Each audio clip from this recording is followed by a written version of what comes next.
2019. I hereby declare this meeting of the Howell Township Zoning Board to be open. Adequate notice having been given pursuant to the New Jersey Open Public Meeting Act in the following manner. First, on January 15, 2019, a copy of said notice was mailed to the Star-Ledger and the Tri-Town News. Second, on January 15, 2019, a copy of said notice was hand-delivered to the clerk of the Township of Howell. Third, on January 15, 2019, said notice was posted in the office of the Zoning Board and on the bulletin board in the Howell Township Municipal Building, 4567 Route 9, Howell Township, New Jersey. In accordance with the Fire Prevention Code and your safety, please be advised that this facility is designed with 2 emergency exits, which are on your right at the front and rear of the meeting room.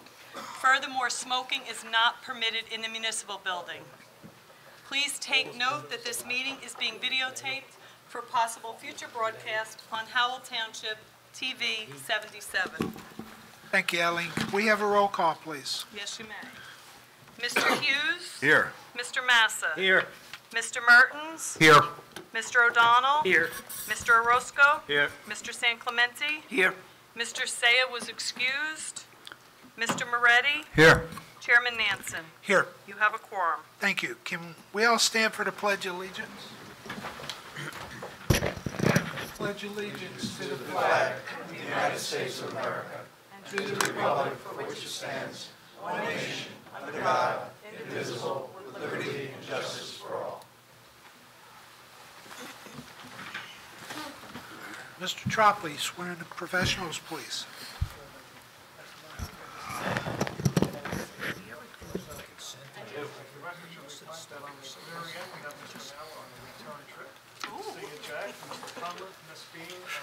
Mr. Howard, all sworn. Thank you, sir. Approval of minutes. There are no minutes this evening. Vouchers. No vouchers. Correspondence. No correspondence. Wow. Resolutions. No resolutions. Wow. Okay. Wait till next week. Okay. Yes. EHAB.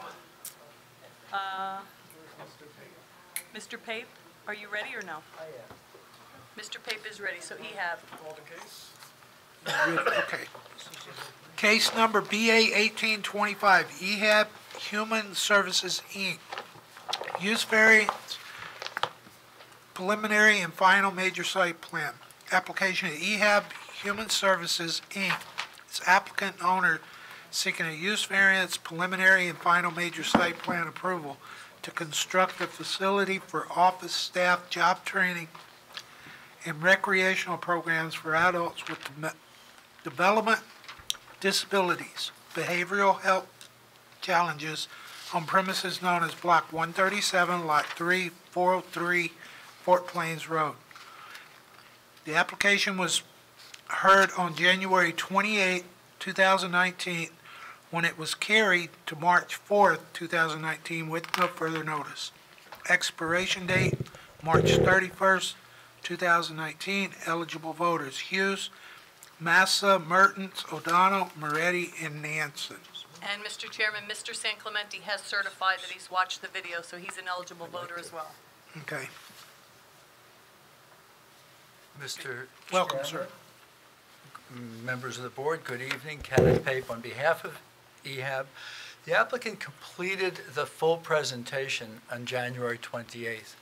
The application concluded with all of the witnesses testifying, and you may recall that there was some questions about architectural treatments of some sides of the building, and the applicant also was concerned that there wasn't a full board as there is this evening. So I begin by thanking Mr. San Clemente for qualifying so that there is a full contingency to vote on the application. And I'm pleased to report to you that what we have done over the past couple of weeks with the architect and through my office, been in contact with Ms. Beam, who has advised us of the treatments that are required for both the southern and the eastern side of the building. And although my architect has not arrived here this evening, and It's my understanding that the architectural treatments that have been offered to Ms. Beam are acceptable conceptually, and that she'll so advise the board. I have only then a very brief summation to share with the board. Okay. Ms. Beam? I would agree with Mr. Pape that I've been working through his office with his architect to come up with a better alternative for the facade that kind of faces the Home Depot and that house that's right there, and then the facade that fronts on West Farms Road. We're almost there. We're not 100% there, but if you feel comfortable with the use overall, I would take no exception to continuing to work with Mr. Pape's office as a resolution compliance item. How does the We're board feel? comfortable that we understand the requirements. You want to swear him in? I think it was previously sworn. Yes, he was.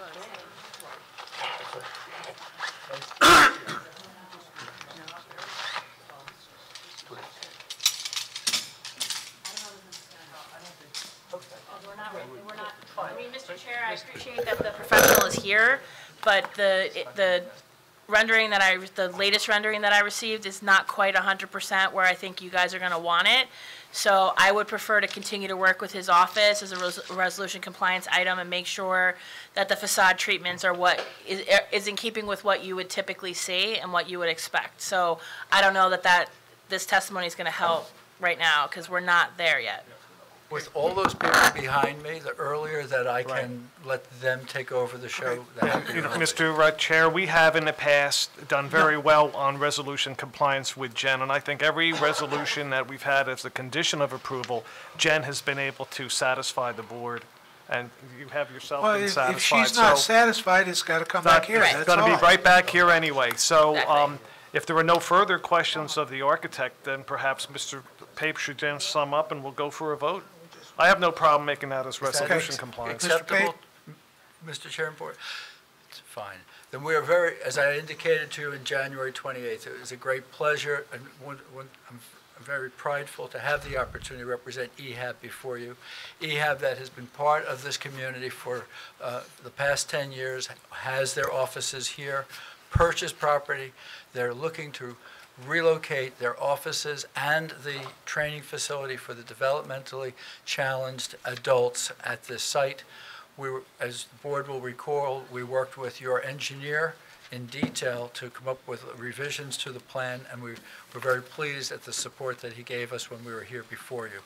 We respectfully ask that the board consider favorably the use variance to allow this combination use for EHAB at the site, together with the preliminary and final site plan as submitted.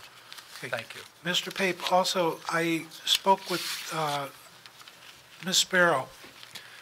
Please work with her in her office because she had a few little, We're fine. Things with We've that. met with her on the site a couple of times. We're no, I know, but there was still a few little things that got to go around the need to be tree. worked out, yeah. We're So, fine. okay. Thank you. Any questions of the board? You'll understand? Yeah. Okay. Why don't we just approve this subject to the planner? Yes. We don't need to open the public, Can correct? you close the public? No, I know, but if he testified, then we Yeah. would have had to open. Public was already Right, open and closed. okay. What's, any further from the professionals? Okay. What's the pleasure of the board? I'd like to make a motion to approve this application based on the conditions set forward. Thank you. Thank you. Motion by Mr. O'Donnell, seconded by Mr. Hughes. Can we have a roll call, please? Was that Mr. Hughes? Mr. Hughes? Mr. Hughes? Yes. Mr. Massa? Yes. Mr. Mertens? Yes. Mr. O'Donnell? Yes. Mr. San Clemente? Yes. Mr. Moretti? Yes. And Chairman Nansen. Yes. Motion carries. Good luck. Thank you all. Good luck, Mr. Pape. Good night. Thank you. Thank you. Okay.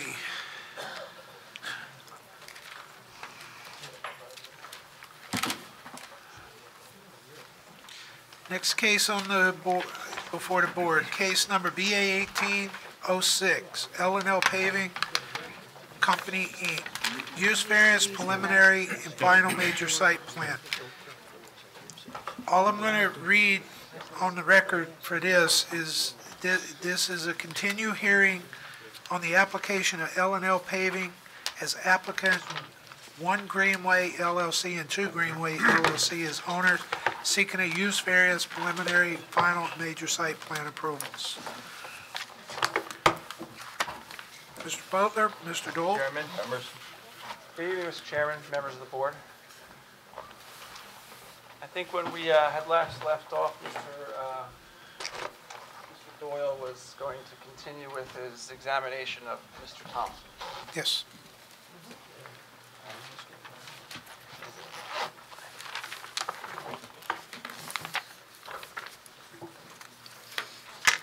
Couple of minutes. Yes, sir.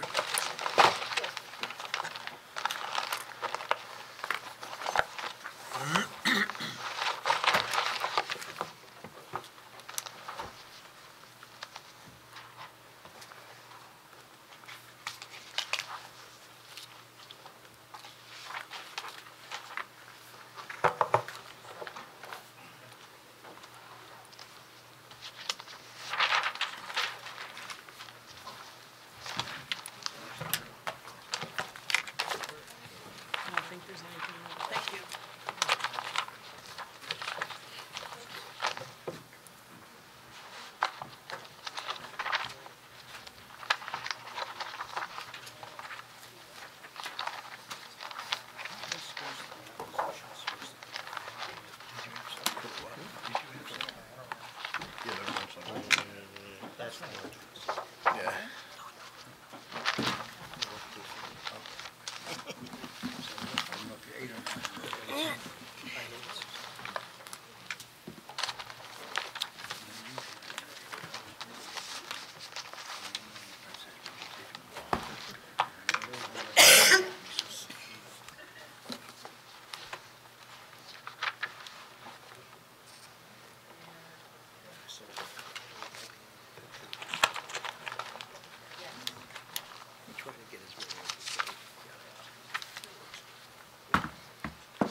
Excuse me, Mr. Doyle. You can pull that microphone closer to you. It might help, so we can pick you up. Give him the handheld. Myself, don't stay stuck. The handheld microphone too.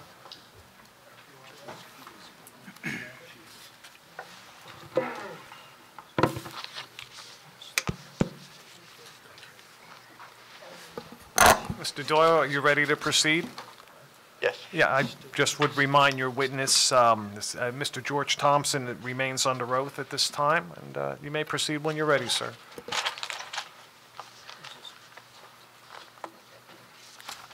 Mr. Thompson, you'll recall that we were in a dialogue concerning the issue of RAP, recycled asphaltic product, correct? Yes, that's correct.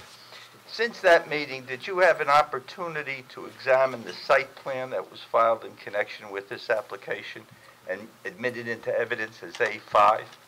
Yes, I have. Did you also go over, since the last hearing, the environmental impact statement that was made for the applicant and has been put into evidence as A10? Yes, I have. And did you look at both of those in conjunction with each other? Yes, I have. Did you see any area on the map that was called out specifically for the storage of RAP? As far as I could see, there was no area designated for, specifically for RAP. There were 6 bins that were shown, one of which was marked RAP, correct? That's right, yes. What was that?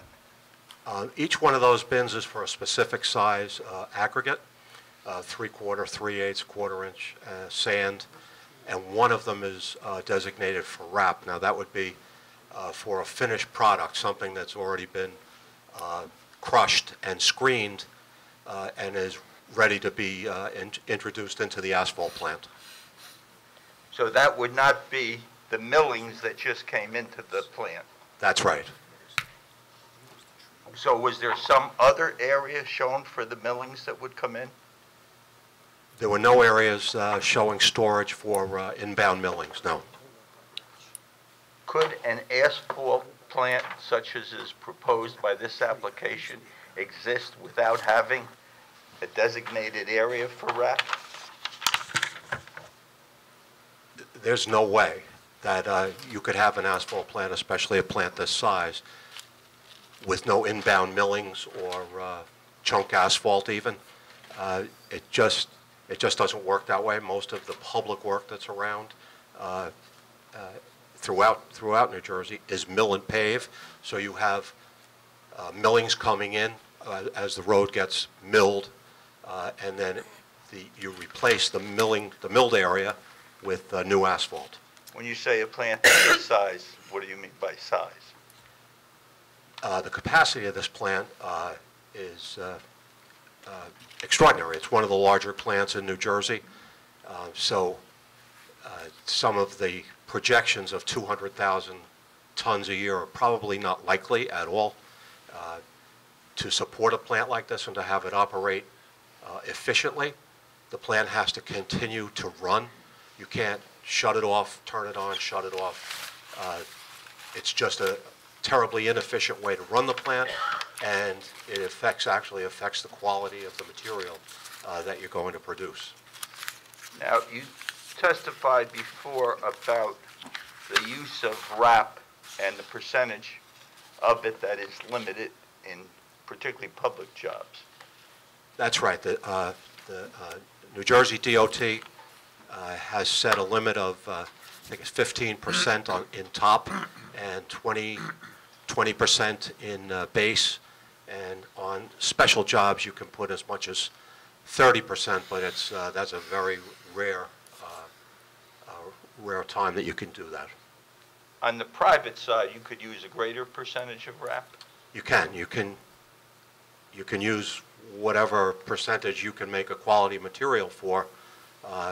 You could probably make as high as maybe 50%, something like that.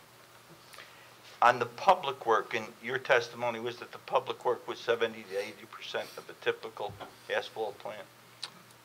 Yes. Public versus private is somewhere between 70-30 and 80-20.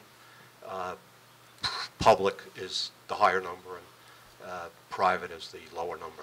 Just to give the board a sense, if somebody wanted to have their driveway redone, and we'll make it 2 cars wide and 2 cars deep, how many tons of product would go into that driveway? Well, depending on how thick, but maybe 20 tons, something, it could be that much. On the other hand, if one were doing a job on the parkway or a highway, what would be a normal night's work? Do you mean the amount of tons that you would? Yes. Somewhere between 3,000 and 4,000 tons a night on a highway. Okay. Now, let's take the highway job, for instance, in the evening, and you're doing 3,000 to 4,000 tons. To put that down, you're taking millings up? Yes, that's right. And pretty much a 1-for-1 ratio? It is basically a 1-for-1. You start out milling at night. First you have to put out your traffic pattern to get the traffic away from the work area. Then generally you can close the road around 9 o'clock. By the time you get the traffic pattern out, it's 10. And you start milling, and so you have a percentage of the trucks milling, and you have a percentage of the trucks at the plant ready to pick up asphalt. So the milling trucks start the milling, they bring the millings back to the asphalt plant, and they dump the millings and they get asphalt and bring the asphalt back to the job. The trucks that started at the plant, they get a call that we've got enough of an area ready to start paving, and they'll carry asphalt on the first round, carry asphalt to the job. Then throughout the night, the trucks make actually a round robin. They'll pick up millings, drop them at the plant, get asphalt, take it back, and it's kind of a big circle that they run in. Now, if they put down 3,000 to 4,000 tons on that 1-to-1 ratio, they would bring back millings of 3,000 to 4,000 tons? That's correct. And where would that be put on this site as you see the map? As I see the map, I didn't see any area at all designated for RAP.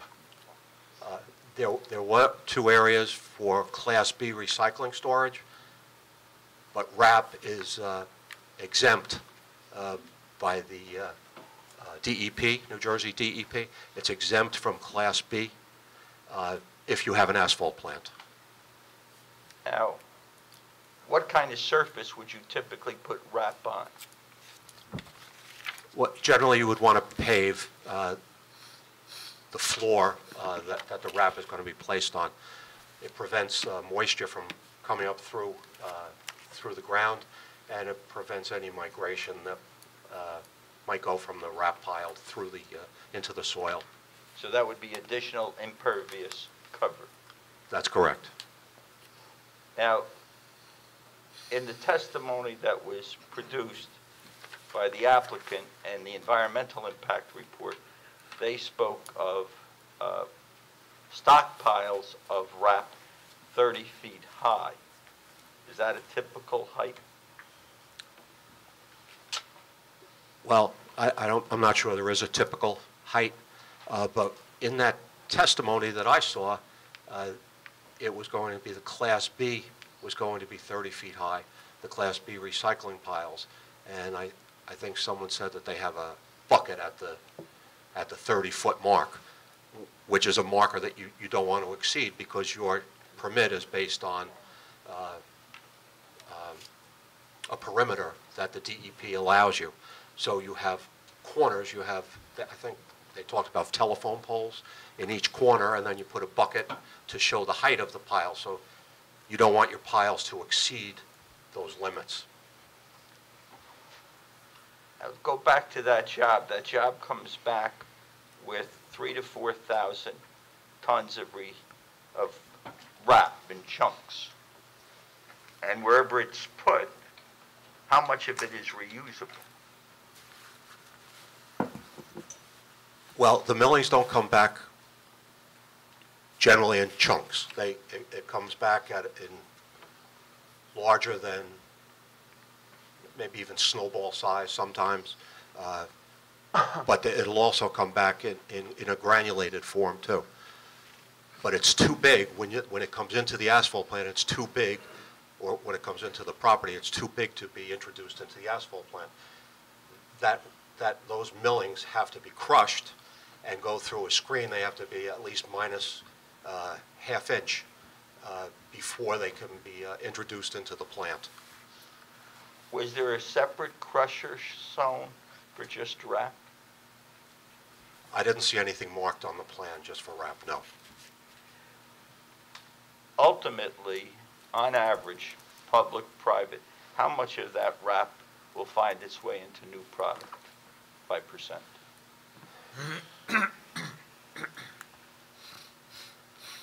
Well, tops probably 30%. So if I came back with 4,000 tons of millings, I could use 1,200 of those in the future, your 30%. That's right. What happens to the other 2,800? It gets stockpiled, and that's what we talked about at the last meeting. These stockpiles they are, it's an industry issue. The stockpiles get bigger and bigger exponentially because you're milling 100%. You can put back in, say, a max of 30. You've got 70% each time for every day that you're bringing millings in. So the piles get bigger and bigger and bigger. The environmental impact report said, I believe on page 6, that they expected to sell 100% of their RAP. Is that credible? That's not credible. I've never seen anything like that. I don't know any company in the industry that can sell 100% of their RAP. There's so much around, almost nobody wants to buy it because it's not even worth the transportation costs. Well, 2,800 tons that you mentioned, that would be one night's work. That just grows exponentially? Well, every night that you're paving, that you're doing a decent amount of tons, 3,000 or 4,000 tons a night, every day you're getting 2,800 tons more, 2,800 tons more each day, and there's just no place to get rid of the material. Excuse me. That reminds me.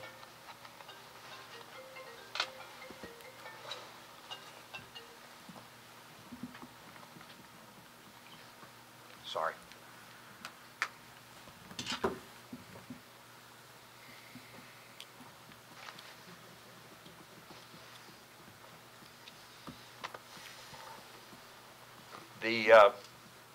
Is there a figure of how many tons would occupy an acre on the ground? I've done some calculations, and it comes out to, if you stack it 30 feet high, it comes out to like 37,000 tons per acre. I'm going to object to that question. Mr. Thompson is not an engineer. He's not qualified as an engineer.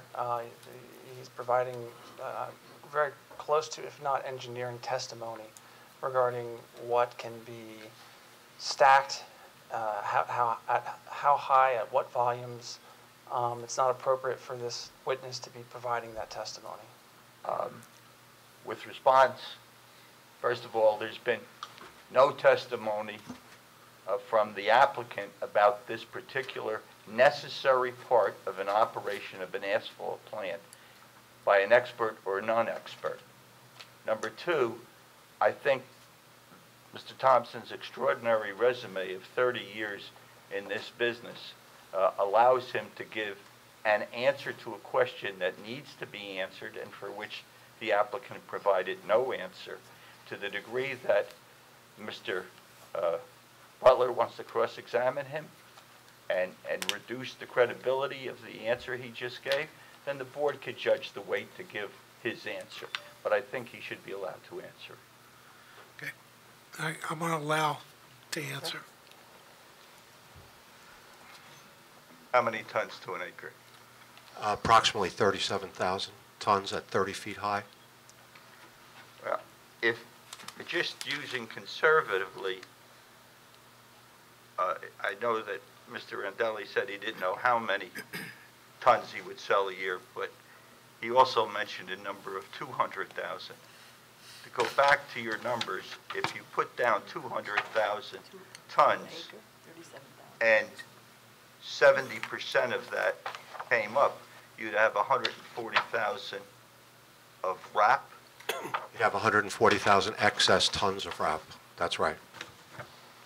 If I divided that by 37, I'd be at 4 acres. That's correct. That's in the first year. That's right.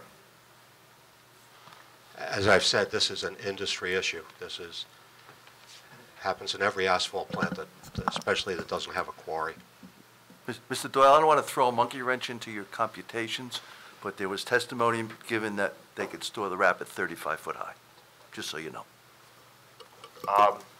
The environmental report, I believe, said 30, but I understand that. That's based on testimony. Okay. I have that note, and I checked with Jen, she had the same dimension.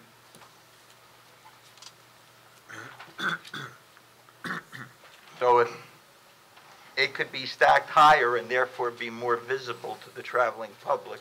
It would be a little more tons to get to an acre. That's right. You could do that, but it becomes almost like a blight on the area.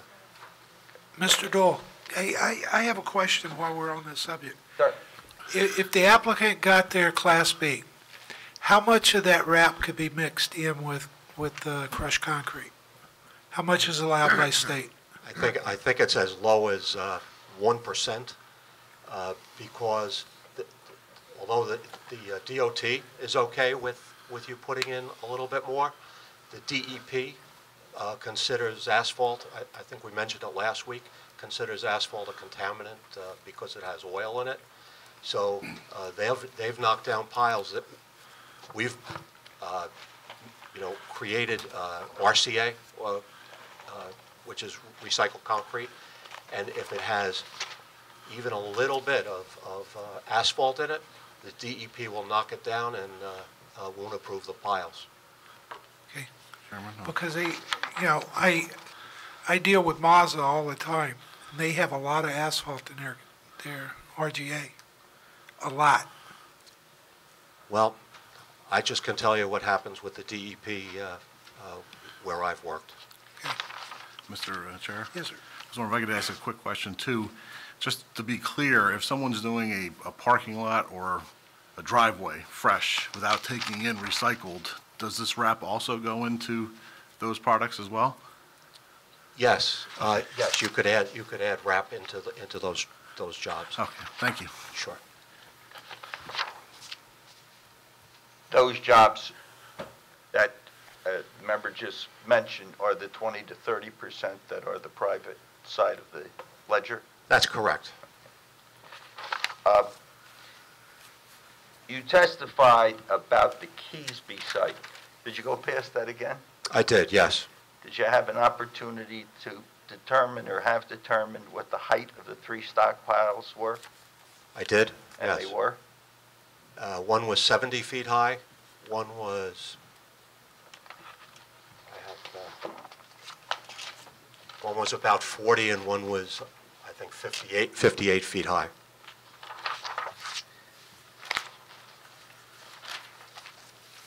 You're aware that this site has a certain amount of acres, some of which is woodlands, some of which is to be made impervious, and the balance being approximately 16 acres is left for the operation that exists and the one that is proposed. Yes, I'm aware of that. Given your numbers, how many years before the RAP obliterates the site? Well, at 200,000 tons, it's going to happen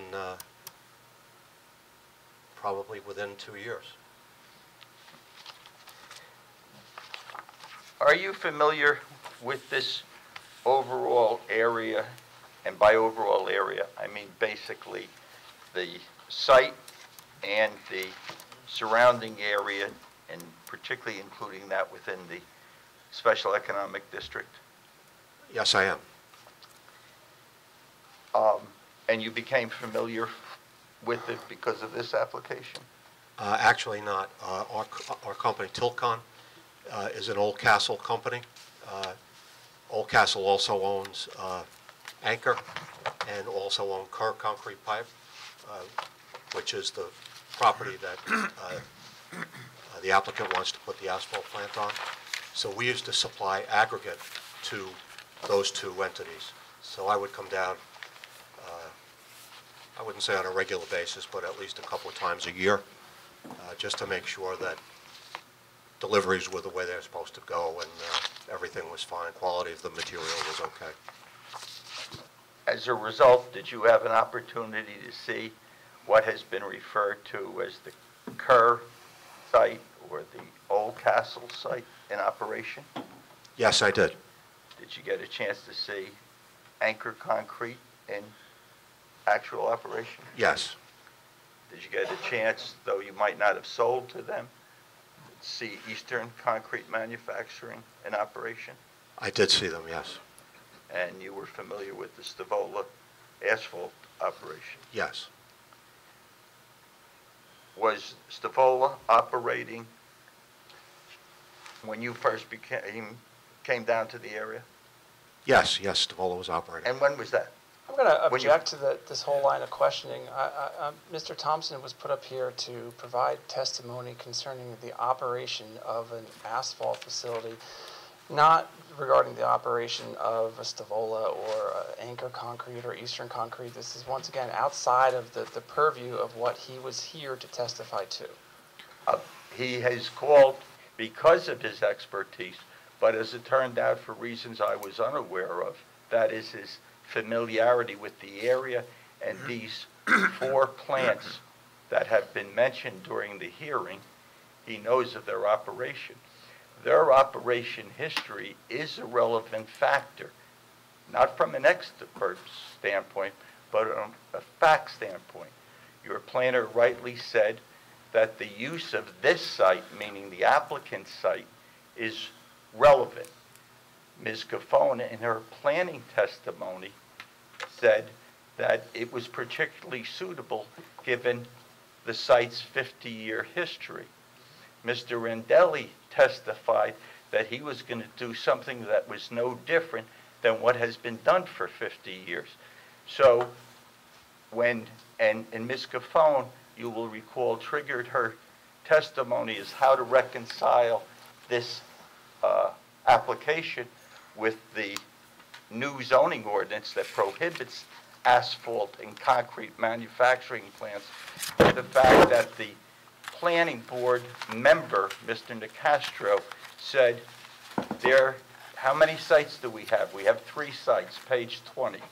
And then on 21, he said, we don't want any more.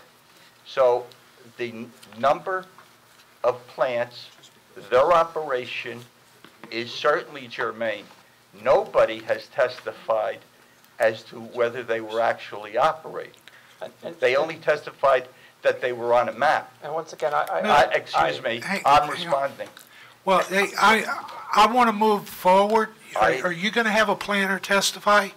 We're going to have a planner testify. Okay, then let your planner address this issues, because you're bringing in professional testimony at this point in time. Ms. Capone, my planner, let your planner deal with that testimony, please. Mr. Chairman, I appreciate that, but as did Ms. Cafone, and I questioned her about will not her conclusion be based not only on her planning expertise, but the facts that her applicant, her traffic expert, her noise expert, her engineering expert, her Ms. Sutton Choate testified. So she built upon those facts. We will have a planner, but I must confess that we did not have the coincidence, if you will, of our planner having been supplying these plants, having seen these operations, having known whether they exist or not. And so the questioning would be very limited, and I think I should be entitled to it. I'm going to say let's move on. Let the planner testify. He can't testify the facts he doesn't know, but he can give an opinion as a planner based upon those facts that are peculiar to Mr. Thompson. Well, Mr. Thompson can meet with your planner, and then you can ask those questions. Please. And then I'll get an objection that it's hearsay. How do you know that? Sir, all due respect, he is not a professional, and you're asking professional testimony from which my planner has given testimony. And, I would much rather have a planner testify to that. My last question, sir, was a factual question.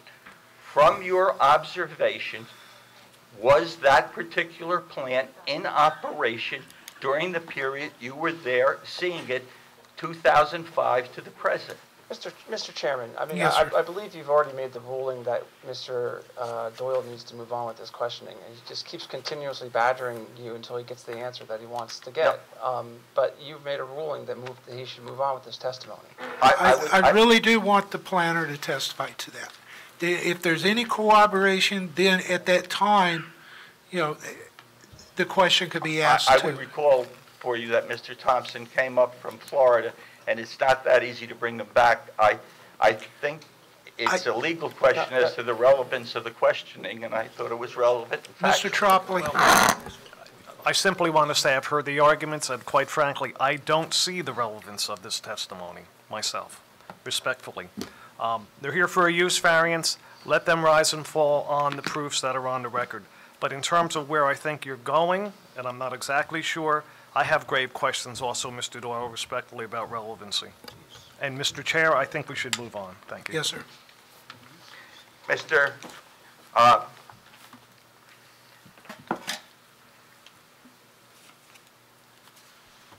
I won't ask you about the Stavola plant there or the Eastern plant or the Anchor plant. Permit me to ask about the site and that particular plant of fact. To your knowledge. We're going back to the. No, no, I'm not asking the other three. Let him ask the question first, Yeah, and then ask there'll the be a question, ruling. then we'll Let him, please, make a Mr. Doyle, go ahead. Did you read the environmental impact statement? Yes, I did. Is it true to say that the environmental impact statement given by the applicant said that the Kerr plant ceased operations on December 31st, 2014? That's what it said, yes. Is that consistent with your own observations? It is, yes. How so? We supplied, they were in a limited amount of production at that plant, and we supplied aggregate to that operation since they were owned by Oldcastle, and so were we. In the environmental impact statement, there was a photograph shown as photo A that showed the plant. You saw that picture? Yes, I did. Was it a fair representation? I believe so, yes. To your knowledge, in 2017, could that plant have operated? I'm going to object to that. I agree. Yes. I agree. We're That's going down. You're going to have an engineer also testify. Your engineer, those are professional questions that's been testified by professionals. They should be testified by a professional. You know, your engineer should testify to that. I'm sorry. We don't, and didn't intend to have an engineer in terms of trying to, as you've said, move along. Mr. Rodelli's testimony was they were doing the same thing, proposing that was there for the past 50 years. I think I should have a right at least to ask what was the nature of the operation. And that's more That's of a been answered. cross-examination question. It hasn't been answered by... Well, it's because I'm sorry that Mr. Doyle wasn't here for the cross-examination of my witness, but those are questions that are more pertinent for a cross-examination rather than what's going on right now. That was answered through the testimony. It may well have been answered by an applicant's testimony, but to the degree that this witness might have a different factual answer, 180 degrees different, we ought to be able to put on a case. Mr. Tropley. I think the purpose of this witness is somewhat limited as to operations of an asphalt plant. Beyond that, you know, if we're talking about other observations of other plants and what he may have done in the past, I believe we're getting far afield from where we need to be, and I would just ask Mr. Doyle to conform the questions to the application as best as possible. I understand what the witness's testimony is, but he's not an expert, and we've established this the last time, in planning or engineering or environmental law. So he's limited into what observations, and the validity of what he can say is limited by his experience, which I think is limited only to the operation of this plant, respectfully. When you say this plant, you mean the one that's proposed? Exactly. This application, sir. The planner, I did not ask him a planning question, an engineering question, or an environmental question. I asked him a simple, factual question. Could the Kerr plant have been legally or practically function in 2017? If I can't ask him that, then you'll... Right. I don't see any foundation for him to answer that question, to be honest with you. And I also want to just go back. You're referencing photo A in the EIS. There is no such photo. So I'm not sure what you're referring to.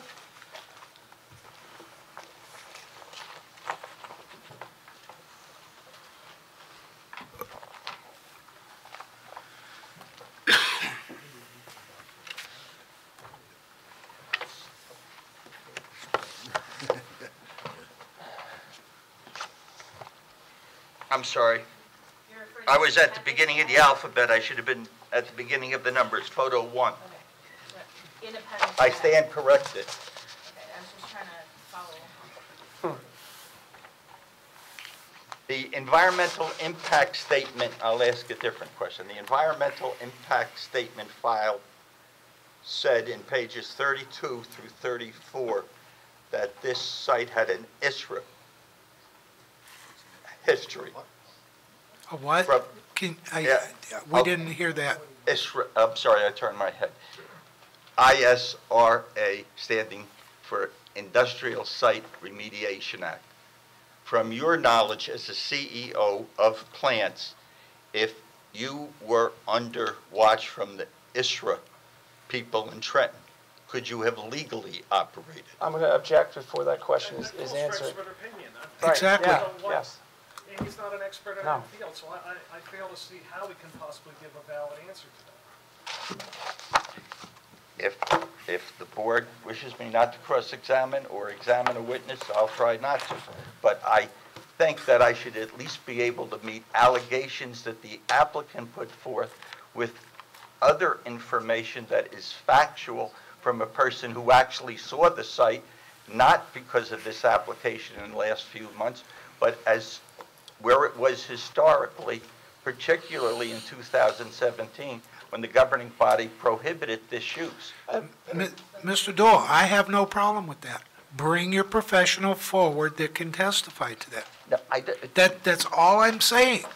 Mr. Chairman, if I am allowed to have Mr. Thompson tell Mr. Steck what he knows, and Mr. Steck can then give expert testimony based upon those facts, even though they're not in the record, then fine. I would submit that this is an environmental issue. Right. So this is I not totally something that a agree. planner I'm would sorry, testify to. It's difficult. I'm just one lawyer. I got a planner, an attorney, a chairman, another attorney.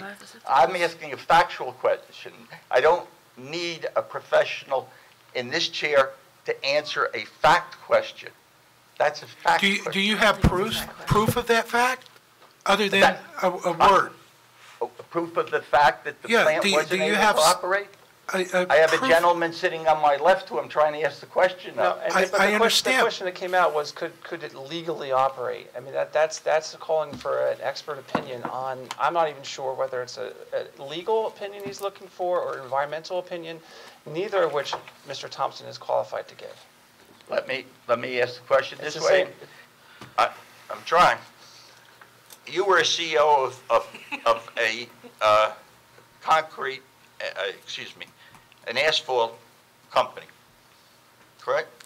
Asphalt, aggregate, recycling, and construction. As part of your knowledge and experience, and in that position, did your company at various times have to get state permits? Yes, we did. Are you familiar with what the Industrial Site Remediation Act is? Yes, I am. Did your company have any circumstances where you had to submit to the state's jurisdiction? Yes, it happens all the time. Once again, I'm going to raise an objection as to the relevancy of that. You asked me to qualify him, I tried to qualify him, I can't do that either. Okay. I think the questions are fair so far. I'm listening. Okay. So I think he should continue. When a site is under ISRA management, as the applicant's environmental impact statement says it was since 2014, can it be legally in operation? Once again, I'm going to object. That's the same question that was just asked. No. Yes, it is, that the board said. He's that- asking for a legal Right. conclusion on facts we're really not in the record, so I I don't... know. But the facts are from the applicant. The applicant That's not, said it. no, it's, you're asking for a legal or environmental That's my opinion, thing. which is, He can't give a legal or Right. environmental opinion, Mr. Doyle. I'm sorry, the board doesn't want to hear the facts. that's not true. And not that's true. That's a unfair. factual question. It's a factual question, but do you have something to back that fact up? The applicant's report that said it was under ISRA management, that it did have discharges, and the question was, with that said, could it have operated in 2017? What the question he asked was, could it legally or Right. be operated If you in ask that 2017? question that you just asked, then I will take the Okay. answer. Could it have operated being under ISRA jurisdiction? Not after they closed the plant, no. Mr. Chair, can I just ask a question? Yes. So, let's say they never closed the plant. Would they be allowed to continue to operate considering their, the issue is groundwater remediation? So would they be allowed to operate if they had not ceased operation, even though monitoring is taking place on the site? That happens all the time. So they could continue to operate had that plant been continuously operating. Once they stopped, then they have to resolve the issue. But if they can continuously operating, they would be allowed to continue operating. After they stopped operating, they wouldn't be allowed to operate anymore. Correct, but let's say that that didn't happen. What if they continued to operate all along? Excuse me. What if they continued to operate all along? Under certain circumstances, they could continue to operate. Thank you. Thank you. In this particular case, I appreciate Jennifer's academic question. They ceased operations on December 31st of 2014, didn't they? That's right. So they wouldn't have been allowed. That's correct. Once again, we're back to. Thank you. I'll move on. Okay. No, well, Thank you. it's on the record, so I'd like it to be struck from the record that, once again, Mr. Thompson is providing an opinion that he's not qualified to provide. Mrs. Beam asked questions of him that gave rise to. It did not. Not Putting the illegal, fact- not a legal opinion. though. Right. And the board can give whatever weight they wish The to the record will response. stay at No, that decision. Mr. And I Thompson would is not just, qualified. I permit it, and of course, pardon me, Michael, you can also cross-examine when the time comes. No problem, Mr. Tropoli. Okay.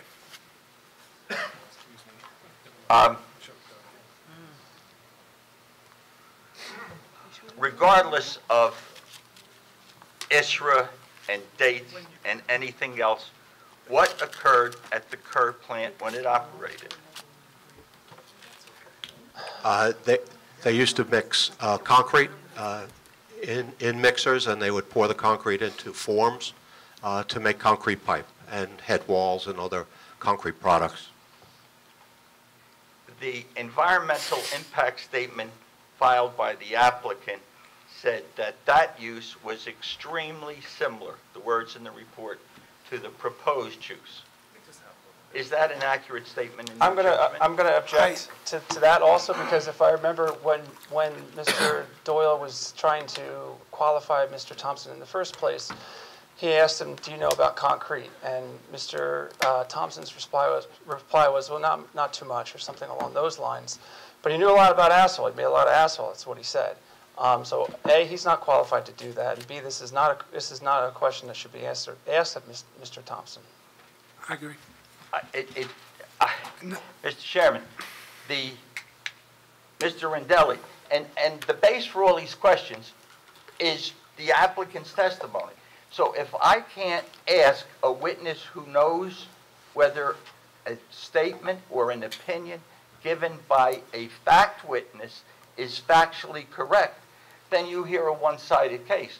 Mr. Rendelli testified that the use that he has is no different than what was going on there for the past 50 years. I think it's page 67, July 9th testimony. Now, if he wasn't there, to my knowledge, according to the record, before he contracted or bought it, which was 15-16. So he didn't see it when it was operating. Factually, Mr. Thompson saw it. Mr. Thompson knows asphalt.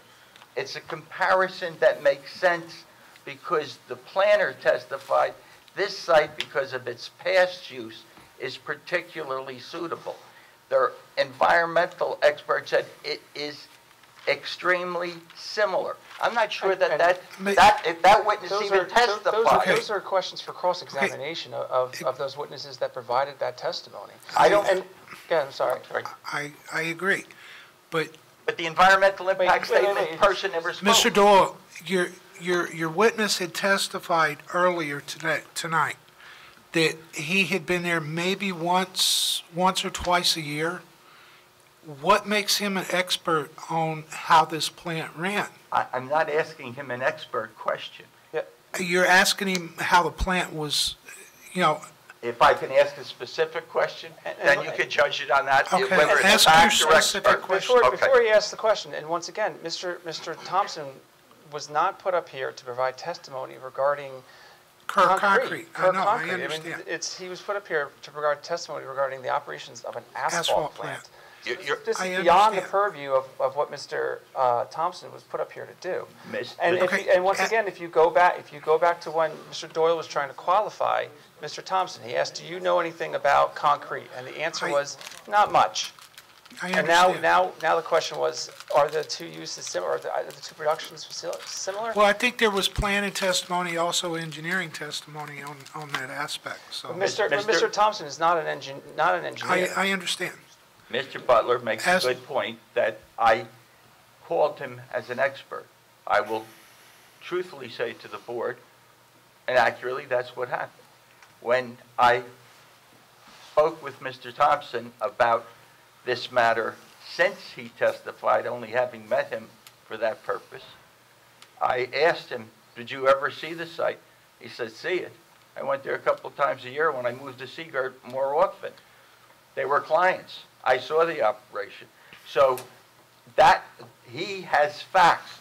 For instance, the question, if I could at least ask it, and I won't ask Mr. Thompson to answer it until Mr. Butler makes his objection. Okay. Is it accurate to say of the operation you saw and knew of at Kerr Old Castle that their plant did not manufacture or send out trucks in the evening?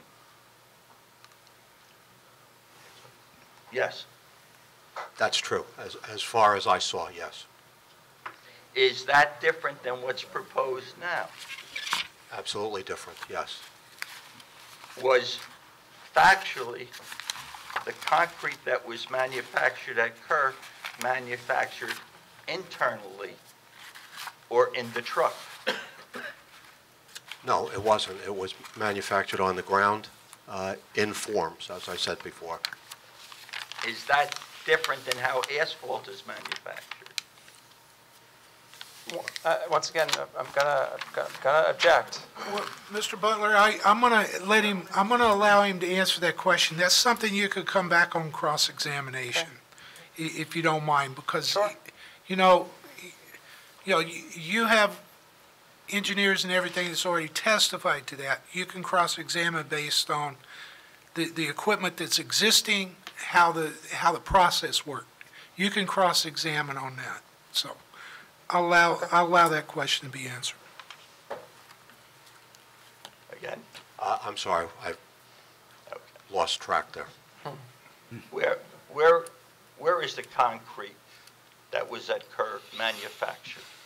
At Kerr, on the property.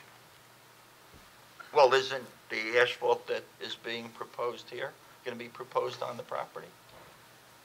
Well, there are some similarities in the two processes. One, you're using aggregate and sand, stone, and in concrete, you're using water, and in asphalt, you're using liquid asphalt. But the process is completely different because in an asphalt plant, you have to heat and dry all the aggregate. You have to add in the additives and the wrap, and you have to mix it all up, put it in a silo, and then put it in a truck. And it's really not a finished product until it reaches the job and is laid down. So there's dissimilarities in that way. Are there differences in the impact on the public or the neighbors? I agree, Thank you. that's not his professional. Let me go back to testimony you gave earlier with respect to doing public work, when you mentioned the round robin. Take me through that round robin from roughly, when can you start to mill? Well, usually you can start to shut the road down around 9 o'clock. And as I said before, you put out your traffic pattern, safety traffic pattern. So usually on the road by 10. You start milling, and you have a certain percentage of the trucks on the highway taking the millings. You have another number of trucks in the plant getting ready to get loaded. And as soon as there's enough area to start paving, the trucks at the plant get loaded, and the trucks that have millings on them come back to the plant. They dump the millings, and then they get loaded with asphalt and bring the asphalt back to the project. Using the figure you gave, 3,000 to 4,000 tons typically in an evening, these silos have a capacity of 1,800 tons, correct? That's correct. 6 at 300 apiece. And they can make 400 tons an hour, the plant. That's correct. Okay, so you can get the first batch mixed before? You would fill up your silos before the job started, so you'd have 1,800 tons in the silos. And now the milling starts at 10 o'clock. That's right. And you have some of the trucks in this relay system at the plant. Correct. And they're having the product go into them? That's right, and they bring it out to the job. How many tons go into a truck? 25 generally. So to unload those trucks, unload the silos, if it's 1,800 tons, at 25 a truck, you would need 40 trucks. The 40 loads, yes. 40 trucks. Do you have 40 trucks at the ready on the site to leave at one time? No, you don't, because there's no room to put 40 loads down. So you would load, say, depending on the distance to the job, you would load half the trucks at this plant, and the other half would start and bring millings back, and then you would continue as you continue to mill and continue to pave. In order to get to that 4,000 nightly quota, you've got to manufacture potentially another 1,800 tons or a little more. That's right. When do you manufacture and put that into the silos? Well, you'd have to start once you got low on the silos. Once you got close to, you wouldn't even wait until you were down all 1,800 tons. You'd be, say, halfway. You'd start running the plant again and filling the silos again. Mr. Doyle, I'm going to interrupt you. Are you aware of the testimony that's been placed on the record? Yes, I am. Okay, you know that on the record, they cannot mix, the plant can't run after 10 o'clock at night, correct? Well, what I saw was that they wanted to run 24/7. Yeah, but you missed the testimony that they were going to load the silos and not run the plant past 10 o'clock, period. The plant was not going to be in operation past 10 o'clock.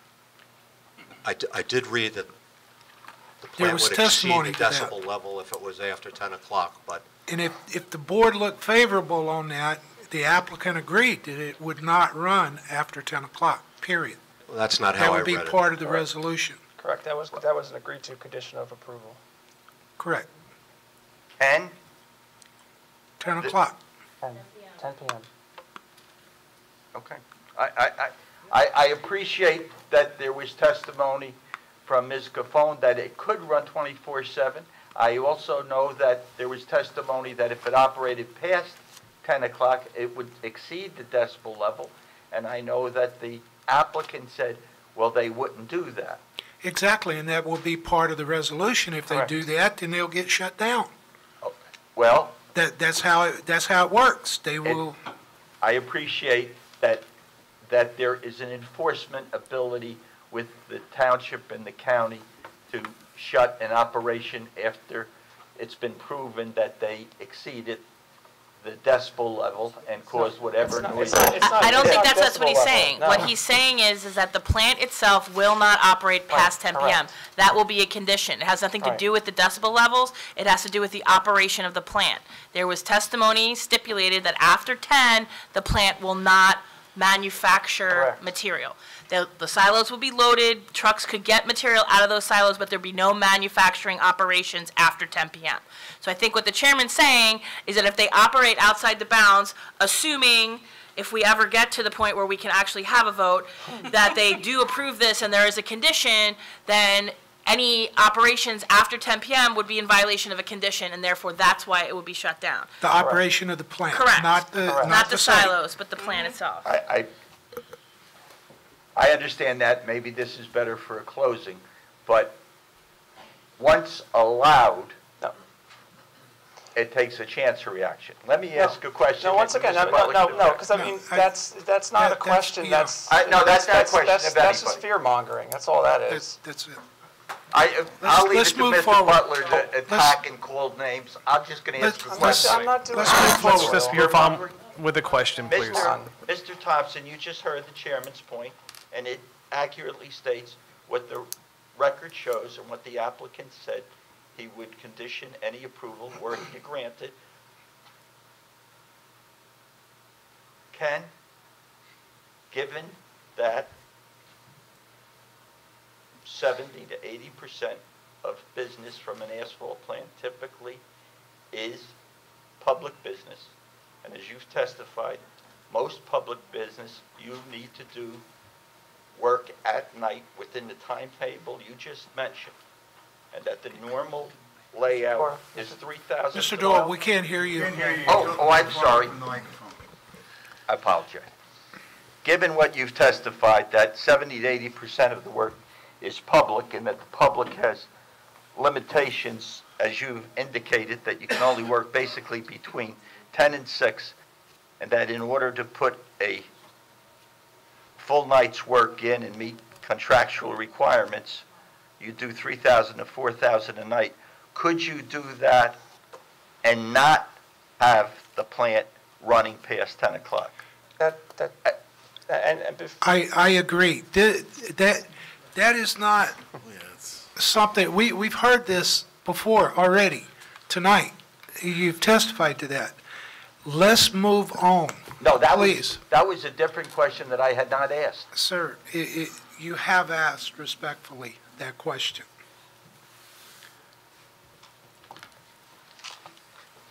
If I did, might I be reminded of the answer I didn't hear? Okay. Listen, here's the whole thing. The applicant, if you've gone through the testimony, prior testimony, you know, it's not up to this board to decide if the applicant's going to run 24/7. It's not up to this board. They put testimony on the record on how they're going to operate their plant. If they spend $100 million on their plant, that's up to them, not this board. If they want to put in the asphalt plant that they're asking an asphalt plant, and they're planning on doing between 200 to 300,000 tons a year. That's on the record. That's all this board can go by. If he spends $100 to $200 million on a plant, that's not up to us. And he's testified to what type of work they're doing and what they're going after. Now, if he wants to spend this kind of money on a plant, you know, that's going to be his operational deal.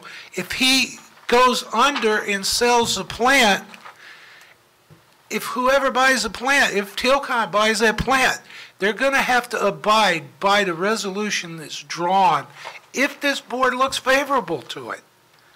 They're not going to, if it changes, they're going to be here and they're going to have to go through this whole thing again to increase, you know, what they're doing.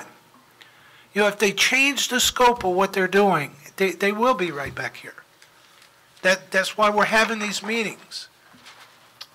So to put a perspective that this plant has to operate at full capacity to make it, that's not up to this board. I don't care. You know, the applicant, if he's putting a plan forward, that's all we're going to look at. It's not up to us to decide if he needs to run 2 million tons of asphalt a year to stay viable. That's not up to this board to decide that. So direct your questions to the operations of, you know, the asphalt plant, please. and let's move forward.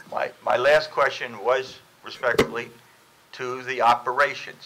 Can you put down 3,000 to 4,000 tons a night without operating and manufacturing past 10 o'clock? Yes or no? And Okay. that wasn't the question. No, I know. This But is now a new question. answer that question, please. No, you can't.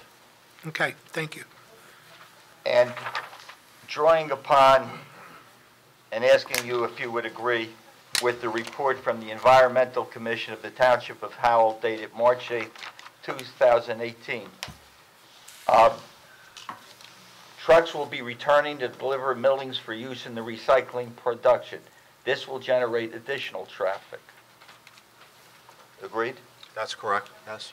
Applicant may accept millings from projects that it is not supplying asphalt to. That's also accurate? That can happen, yes. The potential for this facility to operate at night if it becomes involved in DOT project is significant, and they intend to try to enter that market. That's right, it's significant. Now, in terms of that average night, whenever the material is manufactured, you mentioned trucks going back and forth. How many trips do you foresee to make? I'm going to object to that. That's been asked and answered. That absolutely Going back- calls for we're going back over the speculation, same and thing. No, asked and answered by whom? By your witness. and calls for speculation, Yeah. Mr. Doyle. I don't see how this board can evaluate any kind of a speculative statement like that as to how many trips on a hypothetical site at a hypothetical time. I'll ask it more specifically.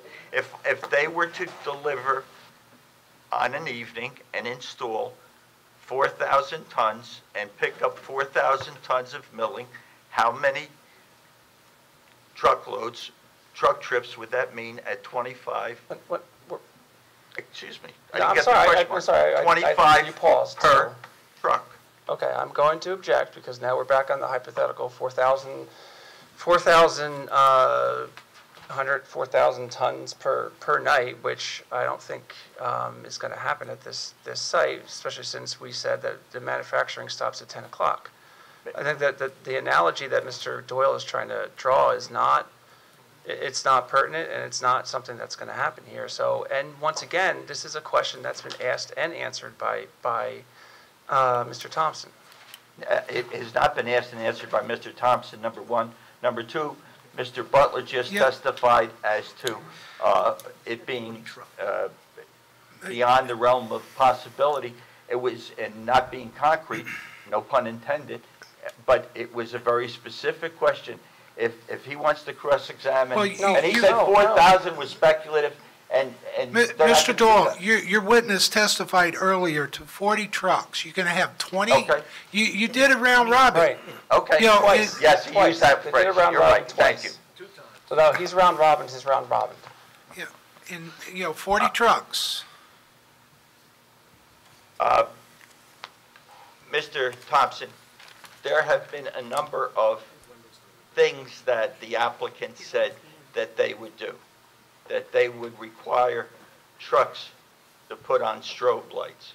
Do you see that as practicable or doable? I think it's doable on the trucks that they own, but when you get into larger jobs, you use owner-operators or brokers, and it's very difficult to make sure that they all have strobe lights on their backups. He said that he would make sure that the trucks oiled down only on his site. Is that doable and practical? And I'm going to object because these are questions that have already been asked of Mr. Thompson specifically at the last meeting. Yes. We're just, now we're getting to. We're going back We're going around. backwards. We're getting into, just a wasting. Those everyone's questions time. were asked and answered. I don't have the benefit of a transcript, I feel, much like Mr. Butler asked did. them. You asked those questions of I Mr. Thompson. appreciate the chorus, Ms. Beam. That's uncalled for. Sir. Me, I thought I was in a dialogue with you, Mr. Chairman. I'm sorry if I was disrespectful. Yeah, but direct it to me then. Okay. Okay, those questions were asked and answered at the last meeting. We talked, you had asked Mr. Thompson several times about the layout of the site plan, you know, how the trucks were going to come in, you know, and they were. In the applicant, it's on the plan.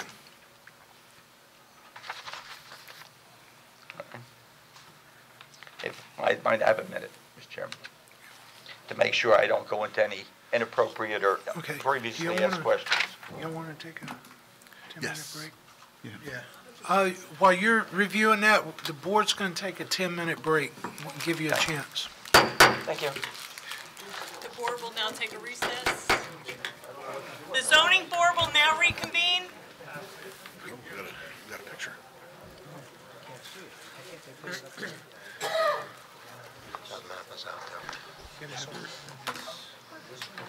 Whenever they get ready.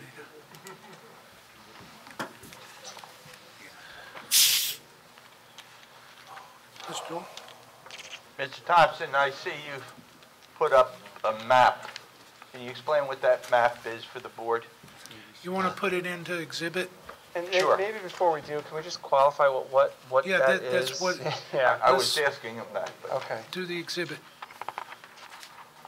describe it, please. The map shows a radius of 10, 20, and 30 miles from the proposed site of the asphalt plant. And what's the purpose of that? The idea was to show the large area that plant, with the capacity that it has, that plant can service that area. We had talked about it last meeting, that a plant this size can produce an enormous amount of asphalt. And this- Quantify enormous. Wait, Well, let's- yeah. Before we get into that, let's at least mark the exhibit as 07, which is your next marking, and let's get a description on the record, please, just before we start talking about the exhibit. If you would, Mr. Doyle, this will be 07, and if you would please direct your witness to indicate what it is that is being presented, please, and who prepared it and so forth, title block and so forth, please.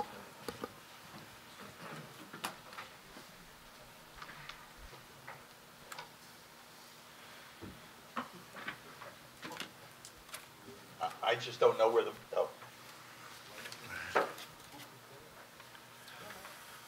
The map is entitled Proposed L&L Paving Plant Distances to Potential Markets, Howell Township, executed by Thomas Planning Associates, prepared February 21st, 2019. It's a map of the state of New Jersey. It shows state boundaries, the county boundaries, and municipal boundaries. It has a red triangle showing the proposed L&L site, and has 3 concentric circles, the center being the site, and the circles being a 10-mile radius, a 20-mile radius, and a 30-mile radius. Is there a date on that, John? February 21st, 2019. That's this year? 2019, yes. Thank you. And this 07, this wasn't prepared by Mr. Thompson? No. And who was it prepared by?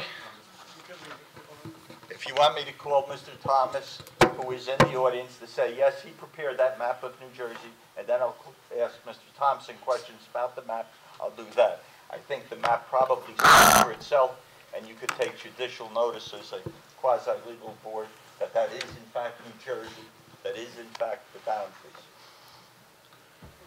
If you want And me to what's call Mr. Thomas this? and how he ran the compass to do 10, 20, and 30, I'll do that. Is he going to testify with this exhibit? This witness can testify to this map and why. Is the person that prepared it going to testify using that whenever he testifies? He's not going to testify at this point. Okay. But if you want him to come up and say, yes, I Yeah, do that map. let's clarify it that way. It's, Mr. Thomas? Well, he hasn't. we need to put him on the record. And Mr. Thomas, I'm sorry, we need to swear you in first. I swear the testimony you give this evening, the limited testimony, at least with respect to this, it will be the truth, the whole truth, and nothing but the truth, so help you God. Yes, I do. And rather than go through Mr. Thompson, you'll be testifying later, Mr. Doyle? Perhaps. He will, okay. Can you state Perhaps. your credentials then for the record? Yes or no?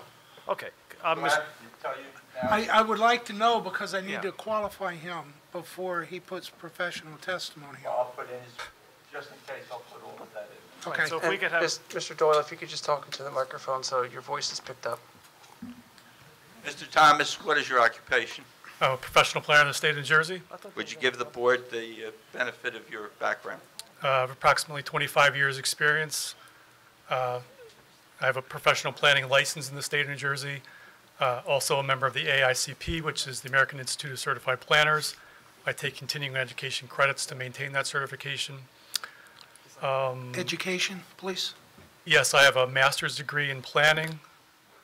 Our firm and myself serves as consulting planners for 5 other communities in Monmouth County. I've been qualified before approximately 65 planning and zoning boards in the state of New Jersey on behalf of applicants. I prepare master plans, zoning ordinances, GIS maps, as you can see here tonight, and the like. Any objection, Mr. Butler? No objection. We accept your credentials. Mr. Thomas, tell us what this map represents. So this is a map of New Jersey, as you said. It shows all of New Jersey. The north arrow is pointing to the top of the map. You can see the proposed L&L site. And then you can see concentric circles from the site at 10 miles, 20 miles, and 30 miles. The base map for this is a GIS, Geographic Information Systems, from the NJDEP. That's where I got all the information for that. And you can see the title block and the legend down on the right-hand side, and you can see the date it was prepared, Mr. Doyle had previously said. Thank you. Pull it this way a little bit.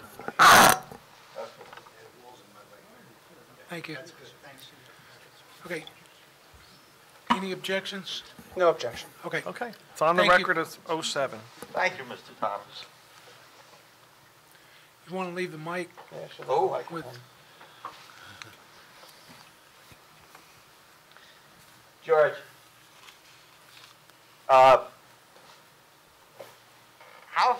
is there limitations on how far a asphalt truck could deliver its product by reason of temperature, staleness, freshness, distance in general? Temperature is really the key deciding factor. If the asphalt gets too cold, you can't lay it down, you can't compact it. Depending on the ambient temperature outside and depending on the distance from the plant to the job, those are really the guiding criteria.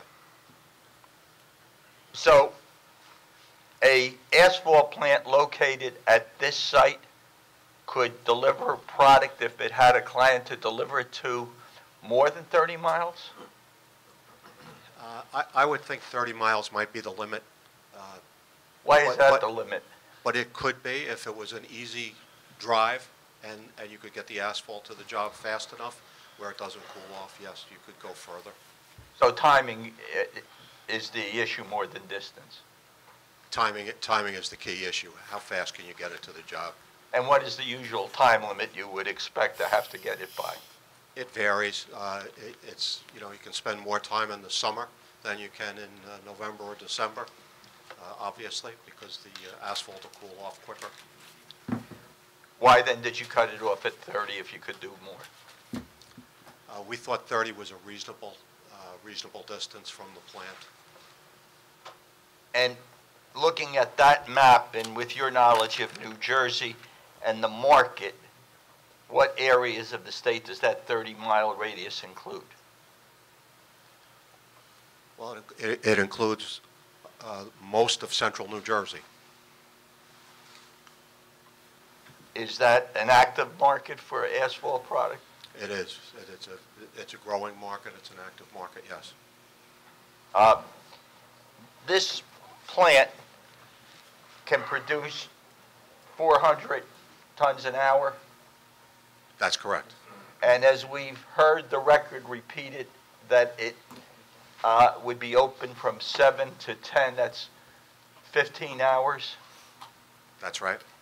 And I understand from the testimony that the number of days a plant would expect to be open would be 240 days, giving limitations for Sundays, winter, cold, and rain. That sounds about right, yes. So the capacity of this plant is those three numbers multiplied, 15 times 400 times 240. That would be it, yes. Okay. I think you could resume your seat then. Thank you.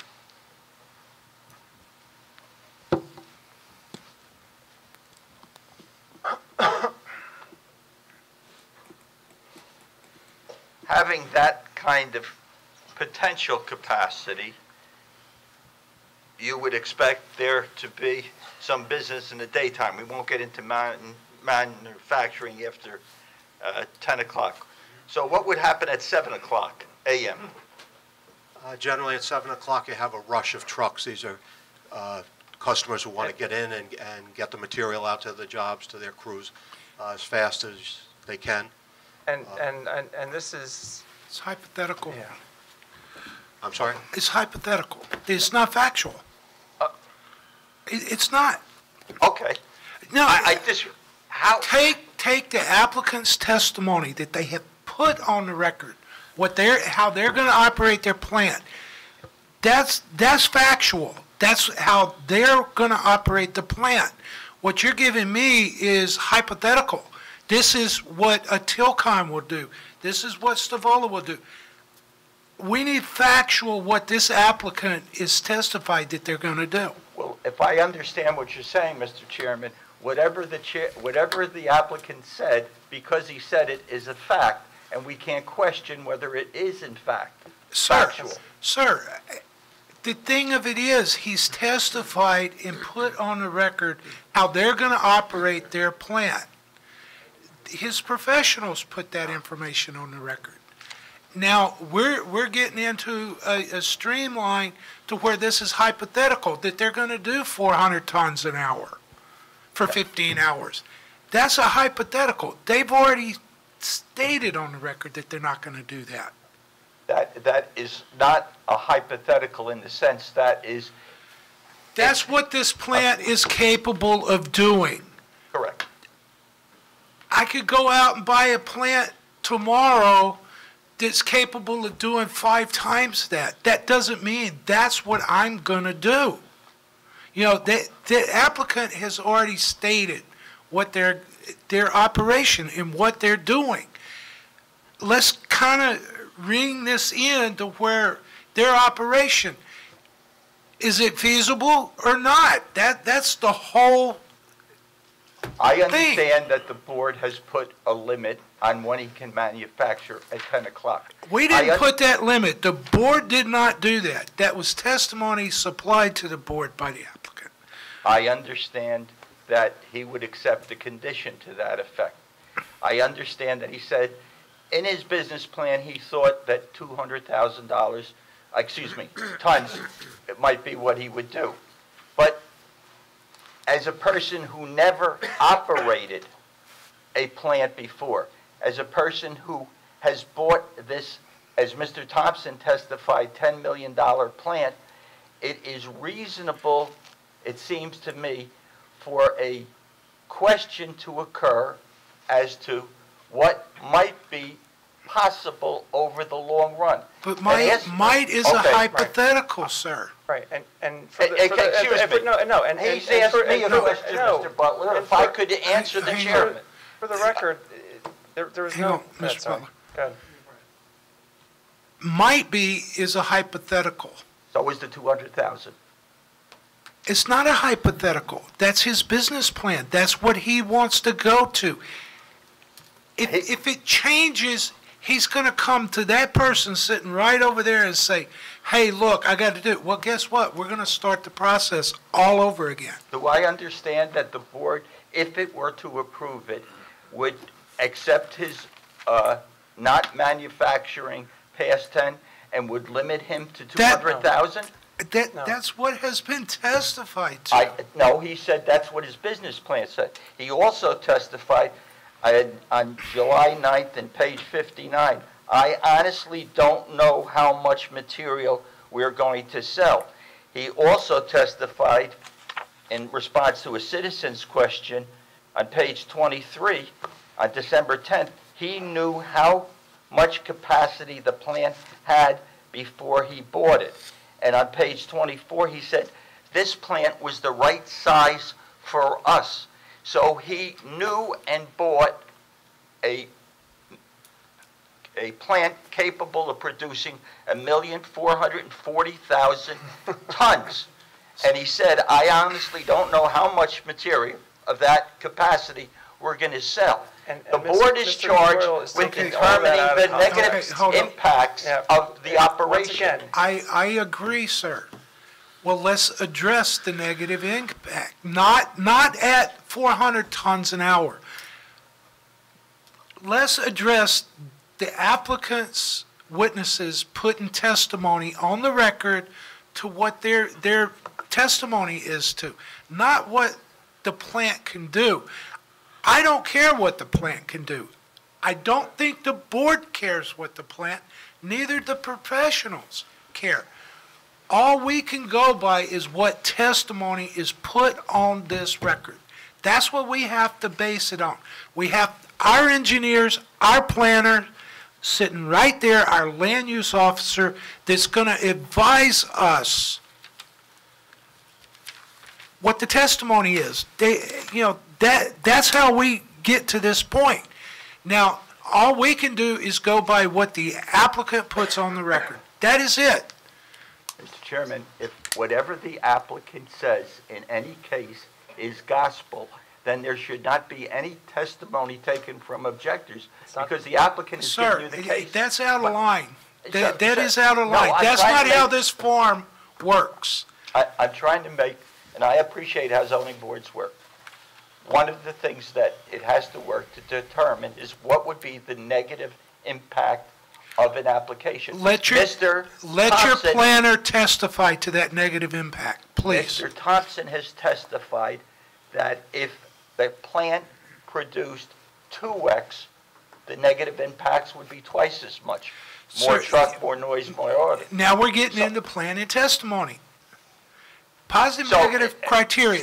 We need the planner's testimony on that. As you did with the applicant, the planner came last and had a foundation laid. What is happening by me not being able to ask factual questions, questions of other experts, deprives me of building that foundation for our planner. But ask your expert, business expert. Ask him based on what the testimony has been given to the board, because that's where we've got it. We can't go way out here on hypotheticals. I know you're saying that's fact, but that is a hypothetical. That's not what this applicant has testified to. Mr. Thompson, though Mr. Bradelli has testified to 200,000, do you treat that as a hypothetical?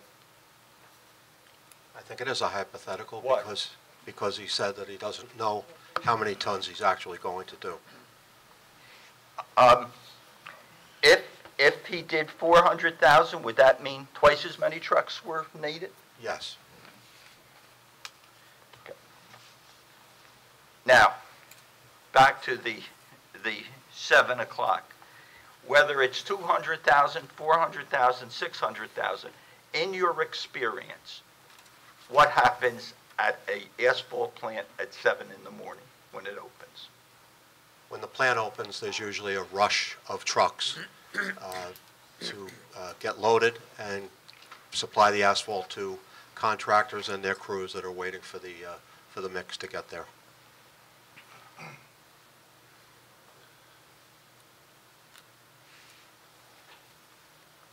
let me read you a statement with you know what's at the site presently, Yes, I do. and you know from what you've testified how that site has or has not operated over the last few years. Yes. Last few meaning last 4 to 5 years. Yes. All right. Can Mr. Doyle re-ask that question? I didn't understand. You know how that plant, referring to the plant on the site, has or has not functioned. I used the word operated the first time around over the past 4 to 5 years. And he said, yes, he did. The existing concrete plant, is that what you're talking about? Yes. Okay. Let me read you a quote from the record. Your address to the board, you're not getting any more with this application than you already when you did the prohibition. Excuse me, when you had already what, I'm trying to read my own writing, Mr. Chairman. Let me just go to the record.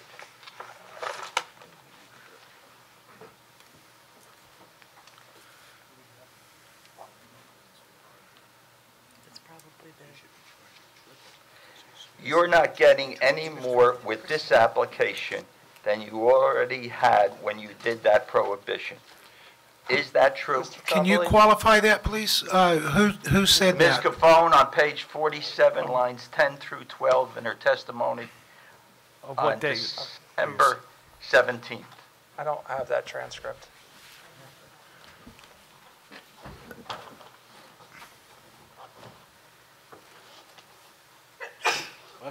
Bless you. Mr. Chairman. Yeah, please don't. Mr. Chairman, Yes, sir. can I ask a quick question? Yes. Mr. Thompson. Use your mic. Use your mic, please. Mr. Thompson, quick question while we're clarifying. You said that there are millings, they bring new asphalt to the road that they're constructing, and then they bring millings back to the plant. That's right, yes. Usually the Is that millings is that millings start considered the first. wrap that we're talking about? Yes. That's the wrap. Thank you very much. That's part of the wrap that we're Part of the talking wrap? about. Yes. Thank you. Can we have the page citation again, Mr. Doyle? Sure. Thank you. December 17th, page 47, lines 10 through 12. You're not getting any more with this application. I apologize. Whatever I was handed was not, I don't think that's the correct transcript. You said page 47? I did. December 17th? I don't. This might not be December 17th then. You know where you're going with this, don't you? You know where you're going with this. This is what, This was put into evidence on the 17th, so it's probably not. okay, Sorry. that's okay. I didn't print the others out, so. I don't think I ever I got a copy from Mr. Doyle of the December 3rd and the December 10th. I never got a copy of the December 17th. Did the board? No. From me? Okay. I didn't get it. I think we don't have. You don't have my links. I sent them with the links, whatever I had. We haven't been able to get our I links. know. That's why I can't get them up tonight either. So as to be clear, they were sent to the board secretary, I believe? Yes. Okay. Yes. Yes. We have not been able to get our emails. But they were sent. I read mine. I read part of it and then it went away. Oh, okay.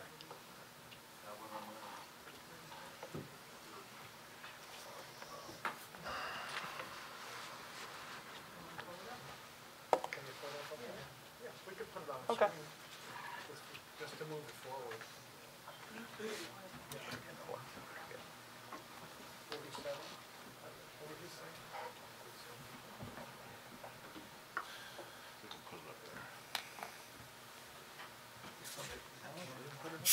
They're going to, I think he said. I think Matt's putting it up. What's that? Cafone. Oh, there we go. All right, there it is. Yes. Okay, Directing your attention to lines 10 through 12, Mr. Thompson, you'll see the last word in that sentence is prohibition. You're aware that there was an ordinance that was adopted by Howell Township prohibiting asphalt manufacturing plants in 2017. Yes, I am. Now, looking at that whole sentence with that knowledge, you're not getting any more with this application than you already had when you did that prohibition. Do you agree with that statement? And I'm going to disagree, I'm going to object. We're back to where we were a half an hour ago. exactly. You're asking plan and testimony. I'm asking what? You're asking him to answer in a professional capacity as a planner. No, while Ms. I totally know where you're going, but you are. And I have a right to go there, sir. The factual question, she once makes a again, factual statement that there's no difference between what's there now and what you get if you approve this application. And But once again, as to that we're being back- factual, I want to ask a man we're who actually back- saw the plant in 2017. We are back to where we were a Mr. half an Tropoli, hour I'm going to ago. let you jump in here. We're spending entirely too much time on parsing words. So this is what I would recommend, Mr. Chairman. Let him answer the question, and I am sure Mr. Butler will provide ample cross-examination. Okay. You give it whatever weight it is. He's not a planner. Ms. Cafone had given an expert opinion as a professional planner. The weight that you give this fact testimony, if that's what it is something that you need to consider. But let's get it on a record. Let's have I it understand, cross-examined. Mr. Tropoli, but you need to take the whole context here, not just a little phrase right there, because I know there was testimony put on the record by her, but it was in full context, not just the... Mr. Chair, I agree with you, and I think that between the board's questioning and Mr. Butler's questioning, Okay. that the context will come out, and the Okay. value of this testimony, of whatever worth it may or may not have, will be apparent then. Okay. So I just think for the purposes, we should just move forward for whatever the Let, value of this is. answer the question, please. Would you agree with the sentence? No, I wouldn't, Why not? because right now, there's not much going on the site. But once an asphalt plant is put there, you're going to have traffic issues, you're going to have contamination issues on the street. Okay, You're going to no, have noise issues. Just Can't let object to him the answer. answer. You can, He you can can cross-examine. cross-examination, please. So you're going to have a lot more of these issues, obviously, because you're going to have a much busier site. Nothing further. Okay, thank you. Any questions from the board? I do. Yes, sir.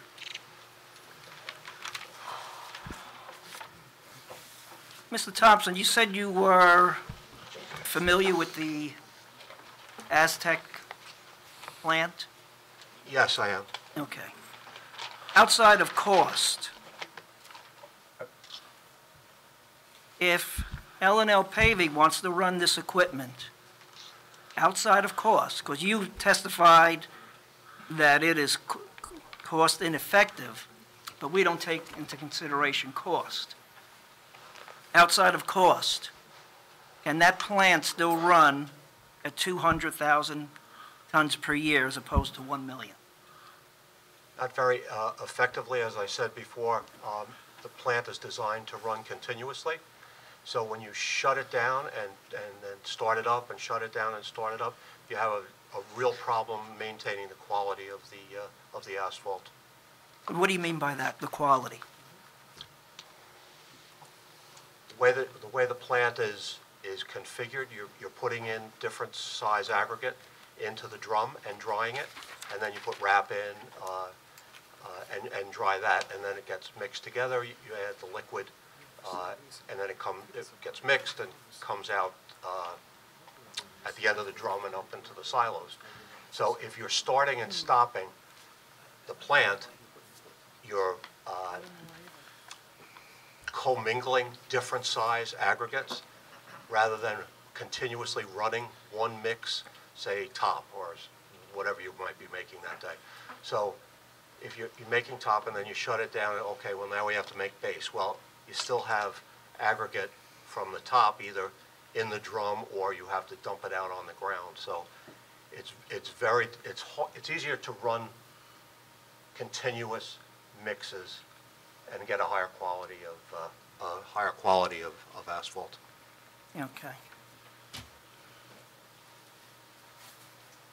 Now, would you say that this plant that they may purchase, is this a state-of-the-art type of plant from the latest in the asphalt industry?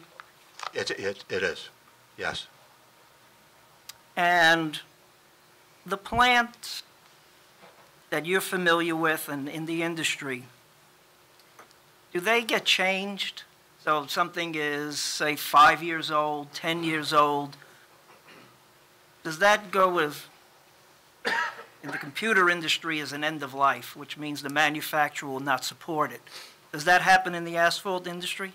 It happens not only with the computer systems, but also with burner systems.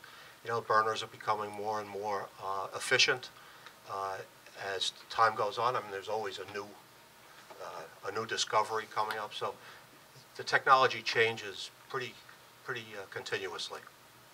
And do companies then change after 10 years? So if the company that you were running, would you go out and then, say your plant is now 10 years old, would you go out and change it for a better, more efficient, state-of-the-art plant? We would probably never change a whole plant, but you might change components that can be upgraded. So if something is 10 years old, 20 years old to today, environmentally, is that better today as opposed to 10 years ago, 20 years ago? I would say, generally speaking, that it's better now than, you know, plants are more environmentally friendly now than they were 20 years ago, for sure. 10 years ago, probably. Yes, I would say that. Would they run quieter today as opposed to 10, 20 years ago? Certainly 20 years ago, yes. That's why I have hearing aids. I've spent too much time around asphalt plants. So the Aztec plant that L&L may purchase, that's going to run quieter, in your opinion? I missed the word quiet or quieter? Quieter, as opposed to 10 years ago and 20 years ago? It'll be quieter than 10 years ago, yes. Okay. And as far as loading the different mixtures, is conveyor belts the only way that that gets done? Actually, the actual asphalt mix, is that what you're talking about? Yeah, so you load whatever mix into the plant and then that makes the asphalt.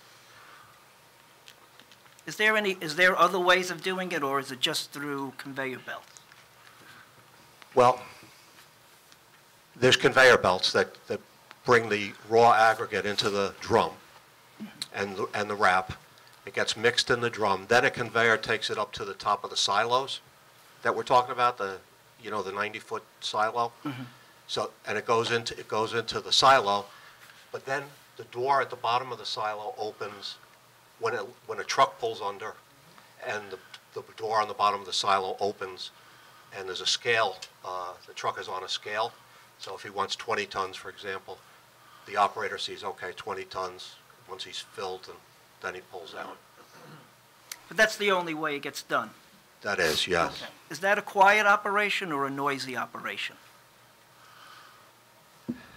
The actual loading of the truck is probably a fairly quiet operation. And the conveyor belts bringing in the mixture and then bringing that mixture up to the silos, is that a quiet operation? There's some noise involved, but it's not awful. Okay. And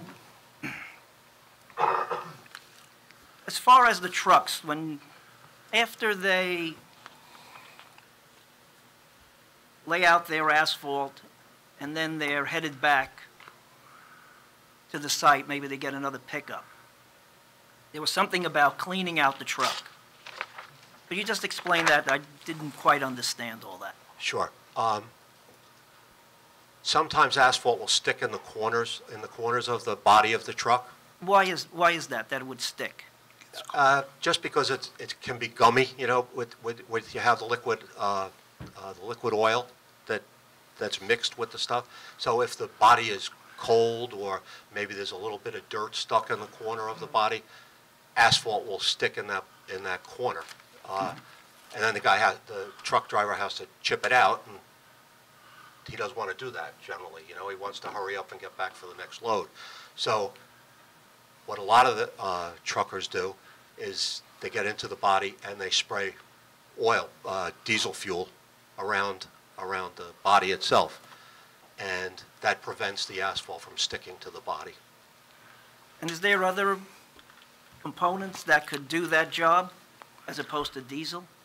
There are other environmentally acceptable sprays, but they're not as good as diesel fuel, and it's tough to break the truckers of this age-old prejudice that they have. And on a site that you used to run, would you allow the diesel to clean out the truck? Or No, would you wouldn't allow that? We would not, no. Is that against the law? Well, it's against the asphalt law, because what happens is they put too much diesel fuel in, and the diesel actually will start to eat away at the asphalt mix. So once they go to the plant and dump the asphalt on this wet body, the bottom 6 inches or so is actually degraded. The fuel oil eats away at the asphalt, and you get like almost a brown looking material, but with not as much liquid asphalt in it. So it's not good from a quality point of view, and it's certainly not good from the road point of view, because anything that spills out of that body is going to eat away at the road that they're driving on the way back to the plant. Okay. And when you were CEO, you spoke about the wrap and the amount and the height of the piles. Did you have that issue also? Yes, we did, actually. We have the issue. It's almost a universal issue in New Jersey. The industry has tried to negotiate with DEP, and all kinds of studies have been done. And DOT has said, yes, we agree. You know, you should be able to use wrap or millings in, say, in the middle of a highway to build berms and things like that for safety issues. And the DEP said, no, no way, we're not going along with it. It's a bad issue. So consequently, the piles are building up and building up and building up throughout New Jersey, certainly in central and northern New Jersey. And how did you take care of that? Would you just let it? We were fortunate because we own quarries, you know, so there's a lot of room. I mean, the Mount Hope Quarry, for example, is 800 or 900 acres.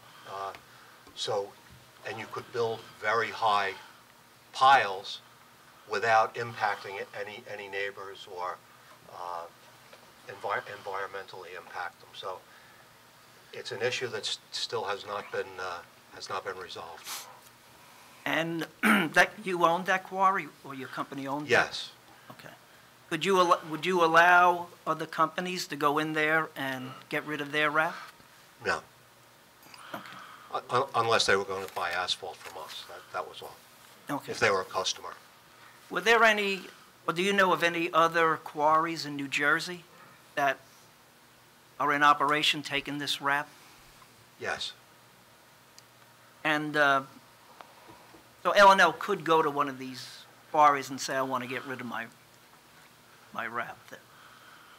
Well, it's really hard to do that because most of the trucking is round robin, So if you had to have separate trucks for milling going somewhere and separate trucks for paving going to your project, the cost is almost prohibitive. But that could happen on a day that they're not making asphalt, if they wanted to do that. You could do that, but almost nobody will take millings unless they're selling you the asphalt too. Okay. Mr. Chairman. Are you finished? No, just want to, yes, I'm finished. Thank you. Thank you. Mr. Massett after him. Mr. Tom, quick question. The diesel oil that we described, is that present on the site, or do they just have a can of diesel oil that they wash the truck down with? Actually, the trucks run on diesel, so they have big saddle tanks, and most of them have a valve on the saddle tank, where they have a 5-gallon pail and a brush or something, and they'll get in the body and spray it around, or they have like the garden sprayers, and that'll be filled with diesel fuel, and they spray that around. Thank you, Mr. Chairman. Mr. Hughes? Yeah. Is there anything else? I mean, I know of other things they can do with millings. Can you explain a little bit other than using them in asphalt? I know people use them for driveways and things like that. Is that a common thing? We used to sell millings to farmers for farmer roads, and that was a pretty good outlet, especially in the western part of the state. And the DEP came and fined every one of the farmers for putting millings down on their roads. So consequently, everybody said, oh my God, I'm not going to take a chance and put millings down and get a fine. So it pretty much dried up. There's not too many other things you can do with the millings. Okay, and then also, you had a lot of questions about doing public work in a constant flow of asphalt. I know Mr. Reddy had testified that they were going to be doing driveways and parking lots and things like that, and there are different mixes, and the silos would divide up that. Is there any way that that would affect the flow of what you were talking about earlier about constant for road work? I know it's different mixes for different things. Yeah, if you had a good size private job, for example, like a new shopping center or something like that, you could put base mix and top up and make a decent product. But generally, because you could just run it and as much base as you were going to need, then run as much top as you were going to need, and then shut it off. And then switch over to something else? Yeah. Okay. But generally, that's not what happens. Okay. Thank you. Thank you. Yeah, Mr. Thompson, you mentioned earlier about changing of the product, basically what Mr. Hughes had just said. If you change the product, you have to dump the remainder that's in the hopper out and start all new. Now, my understanding is that there's going to be a number of different products put into these silos, and that causes the machines to be shut down. So probably they will be shut down. Do you agree with that? That if they change the product, say for a shopping center, and that product calls for XYZ, they mix it, but they made too much, and someone comes along and says, oh, I want for the highway now. So what do they got to do? They have to dump that, and you said they have to shut down, and it's not cost effective to shut down, but they're going to be doing that anyway as a normal operation. Is that correct? Well, in your example, if they have to throw away asphalt, because they made too much and it's in the silo and they can't sell it, that goes on the wrap pile, which is not good. Okay. But if you start all over again, because you've already made the base mix, for example, and you're not going to sell it, you empty that silo out and you start over again. So you could make a decent product again. If you started all over again, yes. But then you would have to shut the machine down. You said when you change the product production, you have to shut the machine down, You would have to clean out the drum. and you would have to shut the machine Right, down. And yes. that's what you said before, it's not cost effective. But in normal operations, that's a possibility. That is a possibility, yes. So it's nothing unusual for someone to do that then. No, it's not, it's, you don't want to do that if you're operating. That's a not what I plant. said, that's not unusual for doing that, though. I don't know how usual it is, but Okay, you never It did ha- that it in your, happens. you never did that in your career? it happens. Okay. Well, it's common that you're going to do 4 or 5 different mixes Yeah. in one plant. What, you know, as Aztec representative testified to, what happens is the machine actually doesn't shut down. They clean it out while it's in operation. They change the aggregate. A conveyor, the computer tells the conveyor that they no longer need this material. They let this material go on up. Just going back what I heard her say. And then if the conveyors feed whatever the computer tells it for the next mix. And then that goes into a separate silo. That's a common operation, am I correct? Theoretically, that's how it's supposed to work. So you're saying that doesn't work that way? Not all the time, no. Most of the time? Sometimes. Okay. Yes, sir. You've been using a lot of times in your testimony, 70 to 80%. Is that from companies that you've managed, or is that just something being involved with the asphalt business from other companies? It's from other companies, especially down in this area, because the companies that I worked with were mostly North Jersey. We came as far south as Keesby, but most of the work was in North Jersey. But in the associations that I've been part of, 70-30 to 80-20 is the general range. Seems to be agreed upon. And do you know of any companies in the asphalt business that could do more percentage with the private work?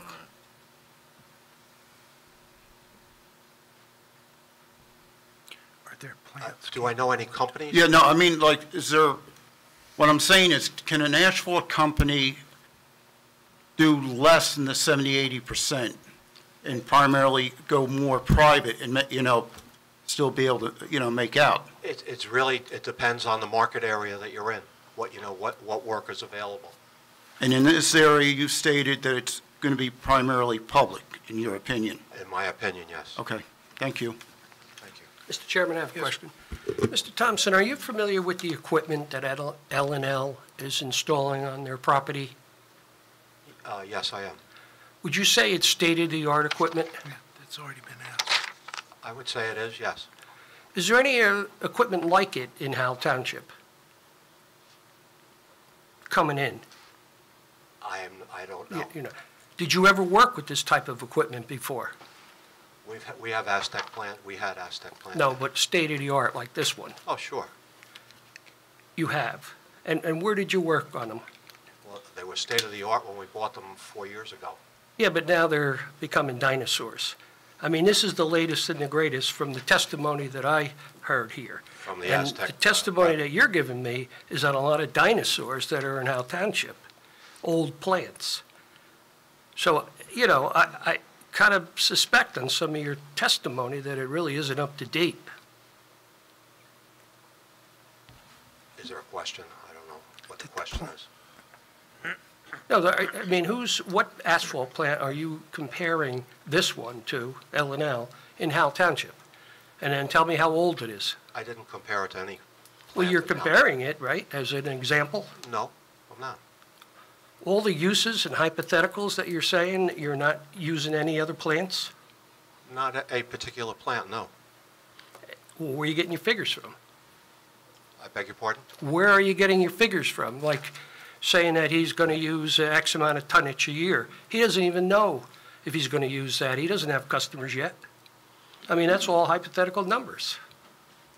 And he is going to have the best equipment probably in New Jersey. So I don't see where all that testimony you're giving is really accurate. That's all I have to say. Okay. More from the board? Professionals? Jack? Yeah, I have a couple of questions, and some of Mr. Thompson's testimony. How much have you worked down in the Monmouth and Ocean County area? Your testimony gave the impression that a lot of paving is done at night. I would say some county work, but most municipalities that do DOT work that would qualify for this type of materials, most of it's done during the day.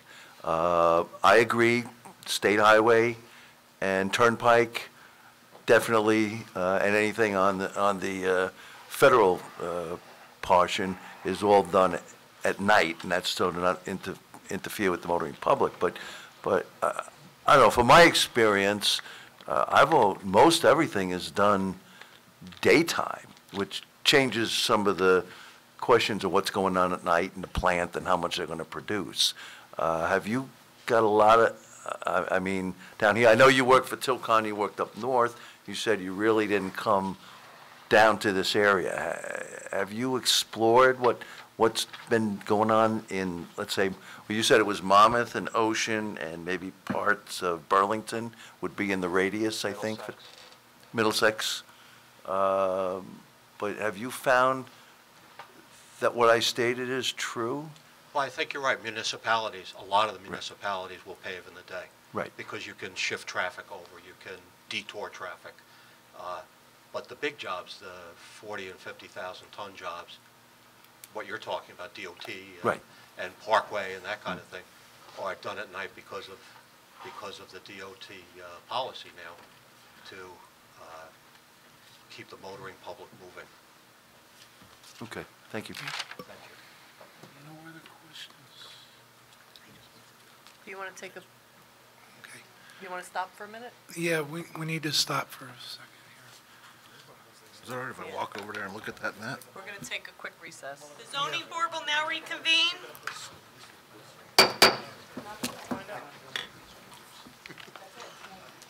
Yeah.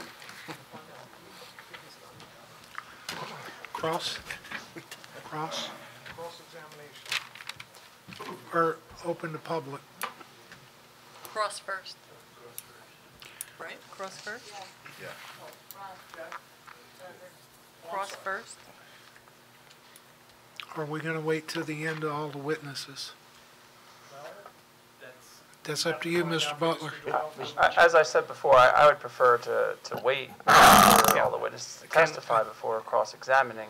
Right. That was how we set it up from the beginning. Right. No, excuse me, Mr. Chairman. I didn't finish. Okay. I don't know what Mr. Thompson's availability is to come back to a meeting in the future. I know that's something that we discussed in the past, and respectfully, so that's why I'm not saying that it wasn't. So I don't know what his availability is. Like I said, I would prefer to continue to follow the train that we've been doing, the procedure we've been doing, but if that can't be, then that can't be. Right, but we did do that for... Yes, no, I agree. That's why I'm throwing it out there. I don't know. Okay. Mr. Chairman, at the last meeting, you concluded that based upon what you just said, that he would be handled differently than normal, as Ms. Sutton-Choate was, and he would be finished both sides tonight. Okay. And if I could stick with that, I'd like to, but I don't depending know on if- the length of the questioning, we might, I don't know if we'll the get bell might ring. through public either. We have to open him up to public too, so... Just as long as he doesn't get opened up to the surgeon. No, that's okay. Mr. Butler? All right, thank you. I will be short because we've been doing this for quite some time. Mr. Thompson, in your preparation for your testimony tonight, did you have any conversations with my client? No.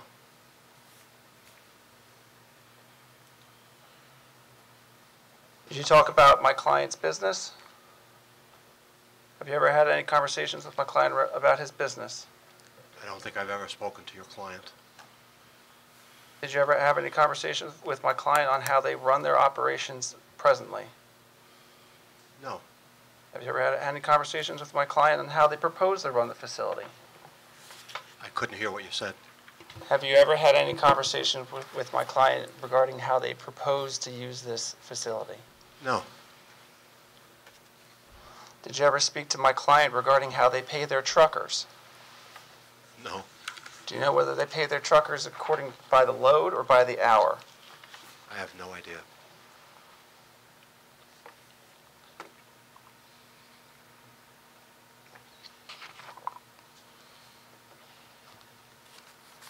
You said earlier in your preparation for your testimony, you reviewed the site plan, correct? Correct. And you looked at page 2 of 17 of the site plan?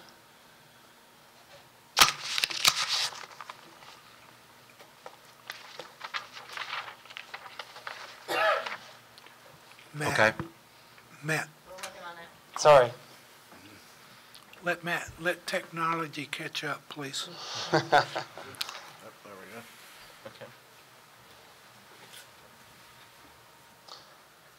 Okay, we'll go with that. I'm not sure what that's marked into evidence. That was one of the slides that was prepared by Mr. Kennedy.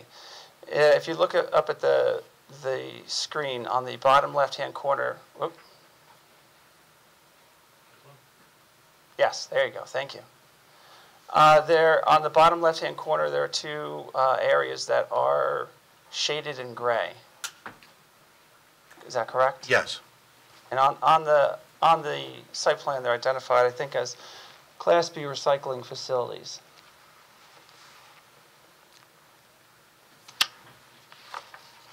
I can't see on my plan or that plan, but I think it says recycle stockpile, doesn't it? Okay. Class B stockpile. Perfect. Now, did you also review all the testimony from the hearings? I believe so. Did you see Mr. Kennedy's testimony where it was referred to that these two areas could be used to store wrap? I saw that in his testimony, yes. So does that counter what you said before, that there are no areas on the site plan where wrap can be stored? There's no areas marked on the site plan where wrap is supposed to be stored, no. Correct, but he also then testified that during his testimony that wrap can be stored there if a Class B recycling permit is not granted by the county, by the state of New Jersey, I should say. Correct? What was the last part of the question? You reviewed Mr. Kennedy's testimony, and his testimony was that those areas can be used to store wrap. Correct? I saw he said that, yes. Okay. I'm sorry, that wasn't the same question was asked previously. If he didn't get the permit from the state, I thought was the testimony. No. As you related. And what the question that I just asked Mr. Thompson is, you read the testimony of Mr. Kennedy that those two areas can be used to store wrap, correct? And That's what he said, yes. Okay, thank you. In your testimony, you were throwing around a lot of numbers. The board asked some very good questions about some of your numbers about operations. My question is, and I think it was Mr. Moretti was talking about how the amount per hour goes down if you change your mix. 400 tons per hour. What are the parameters for a plant actually producing 400 tons per hour? Can you use any wrap in that mix? Yes. So the amount of wrap does not slow down the amount of tonnage produced per hour?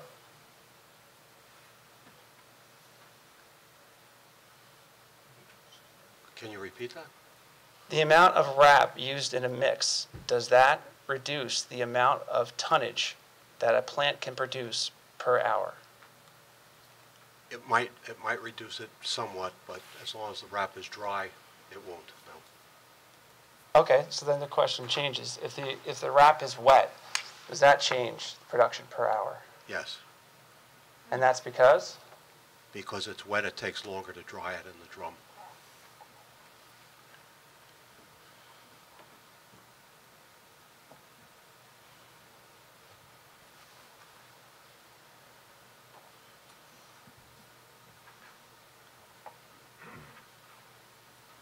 What's the production level of asphalt in Monmouth County?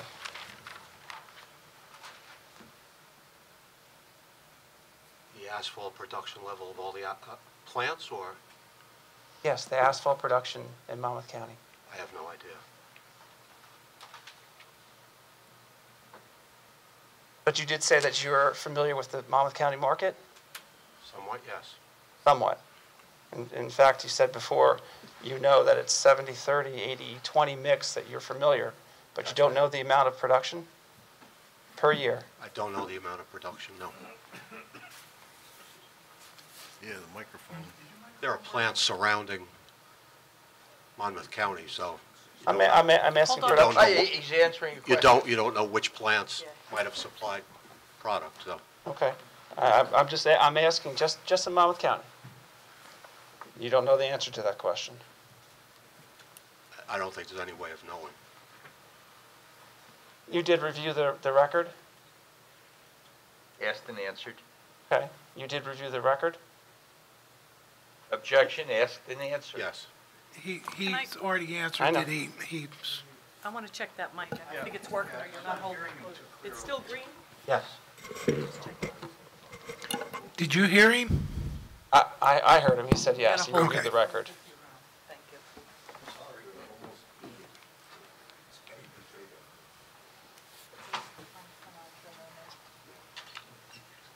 How many producers of asphalt are there in Monmouth County? Beyond the scope of examination. It's not. It's not. I'll allow the question. I'm sorry. How many producers of asphalt are there in Monmouth County?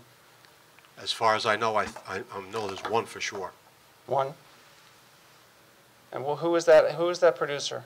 Stavola? Is that the same Stavola that paid you to come and testify tonight?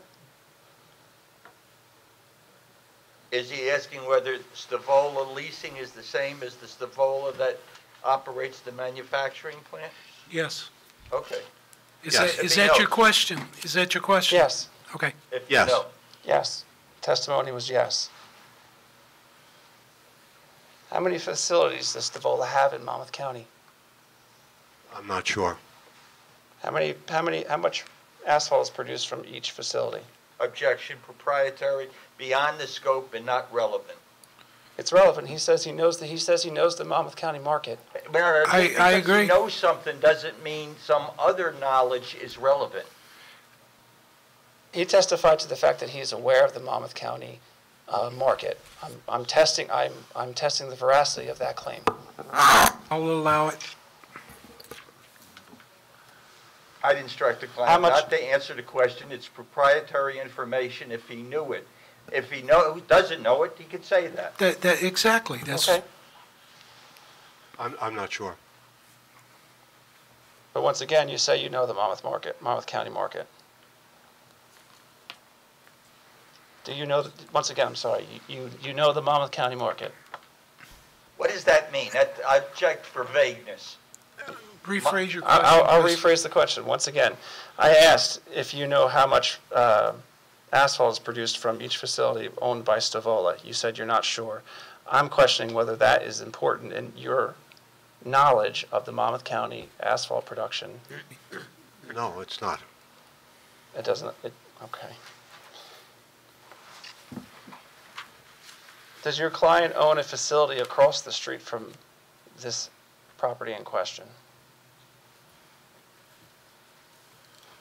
Every witness he's produced has said that they own one, so I don't know why he needs It's to know it from specific. this witness.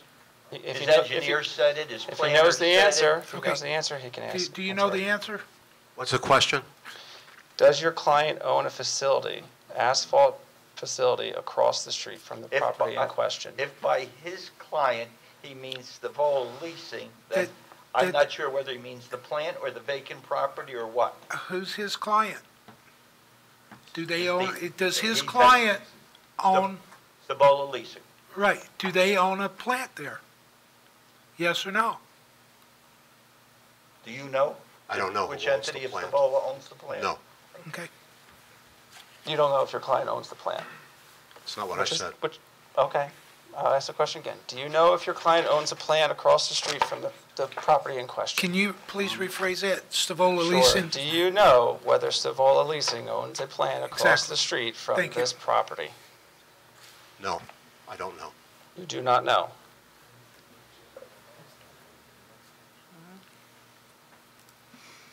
Do you agree that production of asphalt is capped by market demand?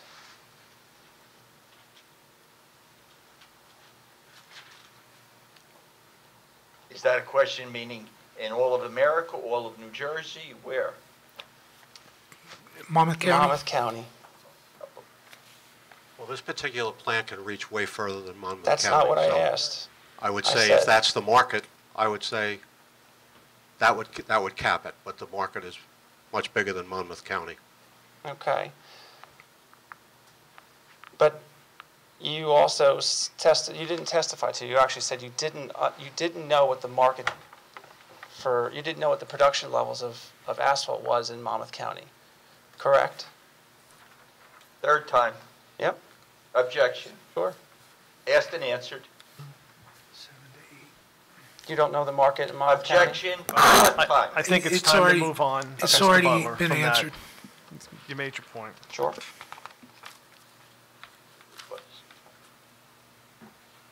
And you reviewed the testimony that from my client that one of the reasons that this plant was chosen was so that different mixes could be made, put up into the silos, and then the plant can shut down, correct?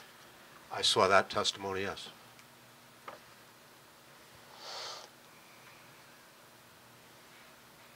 When you were testifying earlier, you said there was an 80-20, 70-30 mix. Do you have any research or data to support your opinion? Just word of mouth, talking to different estimating companies, What's an estimating company?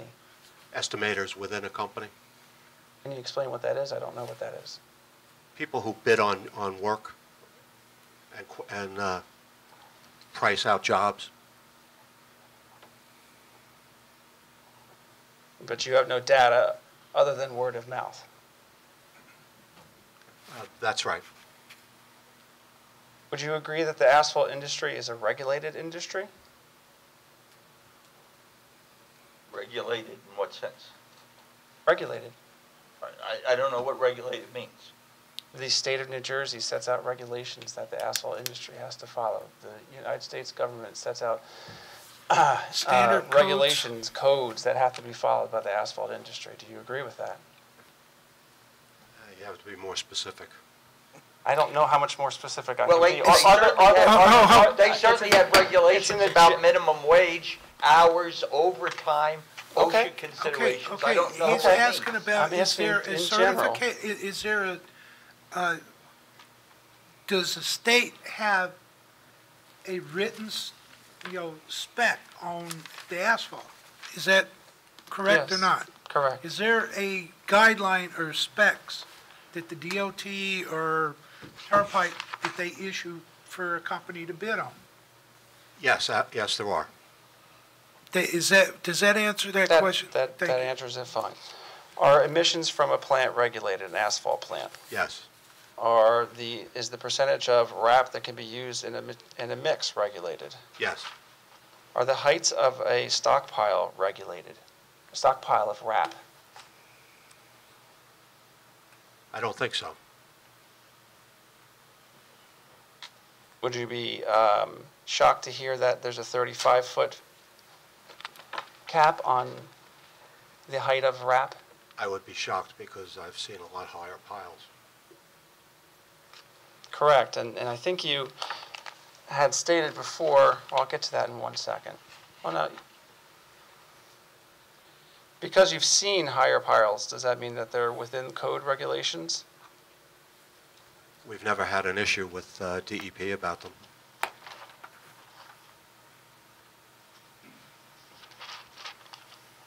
And you said earlier that you went to, or you were near the Keensburg, is it Keysburg?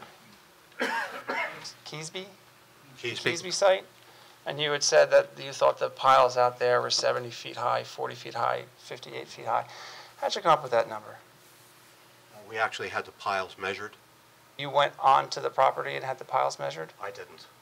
Who went onto the property and had the piles measured? Because you testified that you made this estimate. You asked me how high the piles were. Yeah, I didn't ask you, And I Mr. did. Doyle did.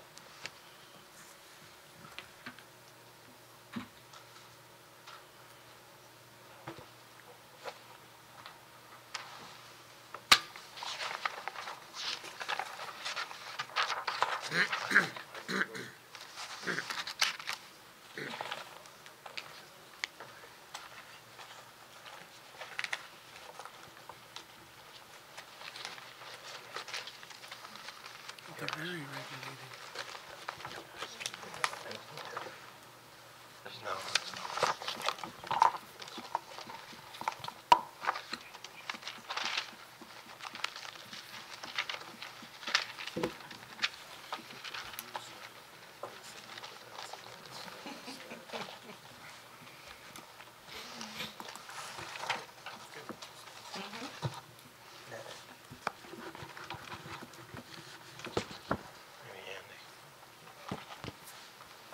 Let the record reflect that someone is coming up to the, Let the record reflect Mr. Thomas, who testified earlier, is giving me an envelope in which evidently the answer to the question that Mr. Butler wants, and I presume still wants. So be it. Record reflected it. can you please identify what you're looking at? It's a report from D.W. Smith Associates, LLC, And who is D.W. Smith Associates LLC? a professional consulting service, surveying, planning, engineering, environmental services. Did you prepare that report? No, I didn't. Are you a member of D.W. Smith? It was prepared by D.W. Smith.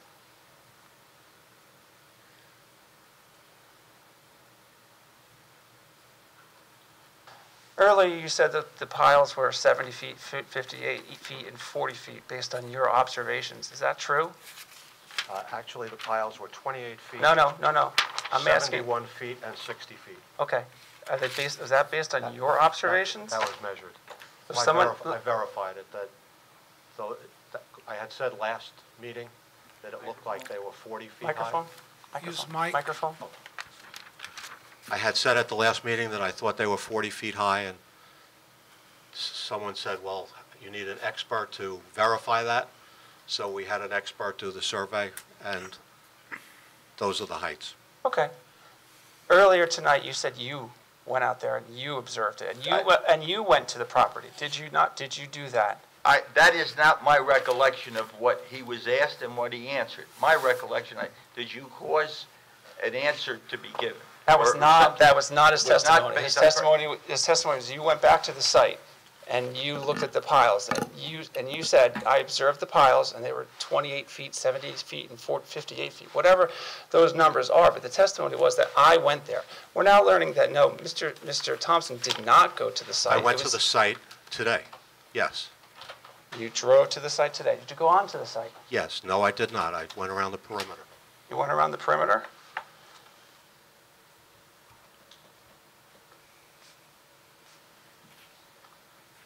And how did you qualify the height of those piles?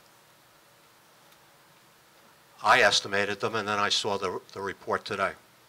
What's the date of that report? February 28th, 2018. So you're looking at a report. Actually, it's February 27th, 2019. And who caused that report to be made? I'm not sure who told them to do it. Okay. Did someone actually go onto the property? I think they flew the property. They flew the property. With what? Probably a drone. That's a common way to measure piles these So days. someone flew a drone over private property I'm not sure and how. created a report that you're now citing. Yes. Yes. Okay. It's not uncommon in our business. It's not uncommon to fly We're gonna- a drone over private Before property. we move forward, Yeah. are we going to qualify that report? No, I don't want that Okay, report then- qualified. Let's, I'm prepared to call No, somebody from Mr. Smith.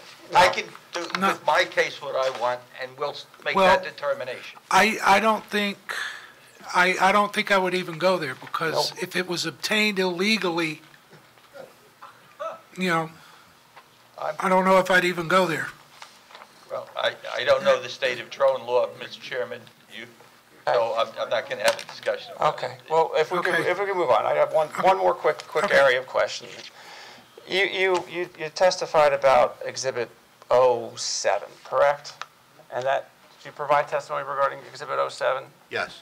And that shows, I guess, a radius coming out from my client's proposed plant. It says proposed L&L site. I can guarantee that triangle on that, it looks about, it could be as big as Howell, that triangle. I'm going to say that that's not really representative of the size of the plant, but be that as it may. On that exhibit, you have a 30-mile radius, correct? Correct. How many asphalt plants are in that 30-mile radius? If you know. I don't know. You don't know. Would it make sense for somebody on the outskirts of that 30-mile radius to drive past other asphalt plants to pick up asphalt? They might, sure. Okay. I have no further questions. Okay, seeing the hour,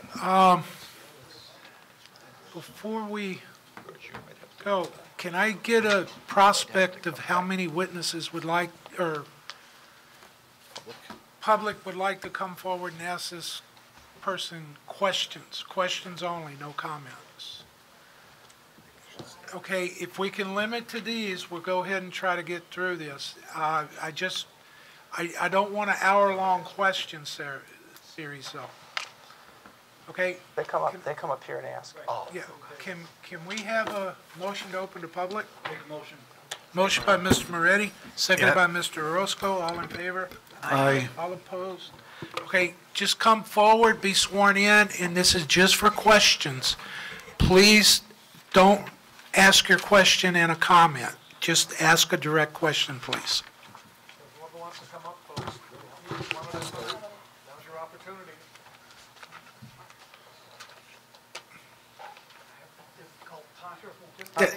Take your time. No rush, just take your time. Just want to make sure, come up to the microphone, please, and if you would kindly raise your right hand. Sure. And swear to tell the truth, to help you God. I do. And may we have your name and your address? John Doherty, 25 East Grimaldi Drive in Howell. Questions for the applicant's witness? Yes. The objector's witness. Mr. Thompson, you indicated when we were talking about 70-30 in terms of private and public. In your experience, what is the majority of time used for the public work? Is it done at night and early morning, or is it mostly during the day?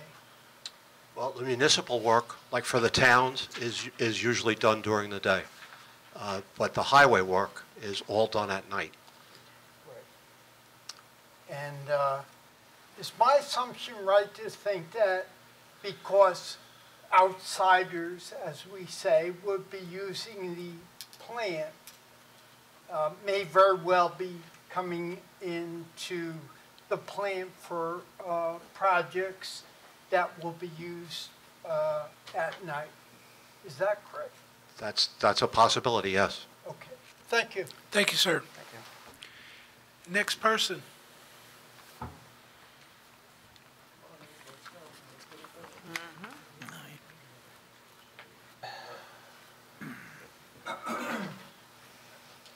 Raise your right hand, please. Swear to tell the truth, I do. Yes, and may we have your name, please? Abraham Chasnoff, 20 West Baccio Lane, Howell. Questions for the witness? Mr. Thompson, Please speak into the mic, please. Thank you. Just for a frame of reference, could you tell me the size of the plant in Keesby? The capacity of the plant in Keesby? We've done 1 million tons there. And how much would that be in a day, do you know? It varies, but that plant did an awful lot of night work because it's near the parkway, near the turnpike. And we had a contract to supply Middlesex County with asphalt for themselves, too. Could you compare the size of that plant with the plant that's proposed for the L&L site? Yes, I think they would be comparable, yes. It'd be about the same size? I would say yes. Do you know what the size of the plant of the Yellowbrook Road Stavola plant is? Do you know what? No, I don't. Do you have any idea what the capacity of that plant would be? I don't know.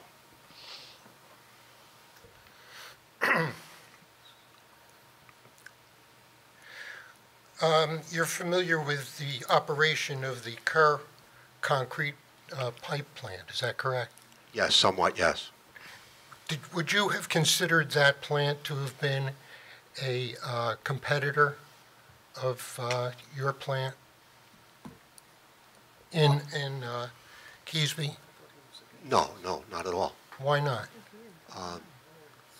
Actually, the Gallo family owned both plants, but the Howell plant just made concrete pipe, and the Keesby plant made just asphalt.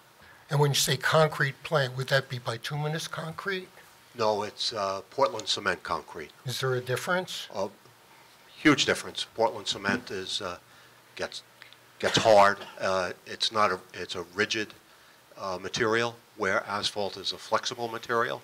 So asphalt will actually move as it gets warmer or colder. Where concrete, if it gets warm or cold and gets wet, the chances are it'll crack. So. Is there any bituminous material in Portland cement?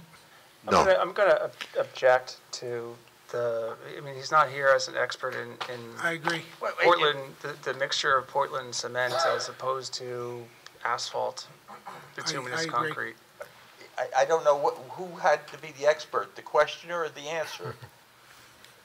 And it seems to me you can ask a question without being an expert, and an answer was given which was knowledgeable. I don't know what the problem is. Let's try to rephrase the questions dealing away from the expert, because what the questions you're asking is based on an expert testimony. Really? Are you familiar with you say you are familiar with the Anchor Concrete Products plant, is that correct? Yes. Would you consider them to have been a competitor of your Keesby plant? No. Why is that? That was already asked and answered. It's already He asked about Kerr, not Anchor. Answer the question.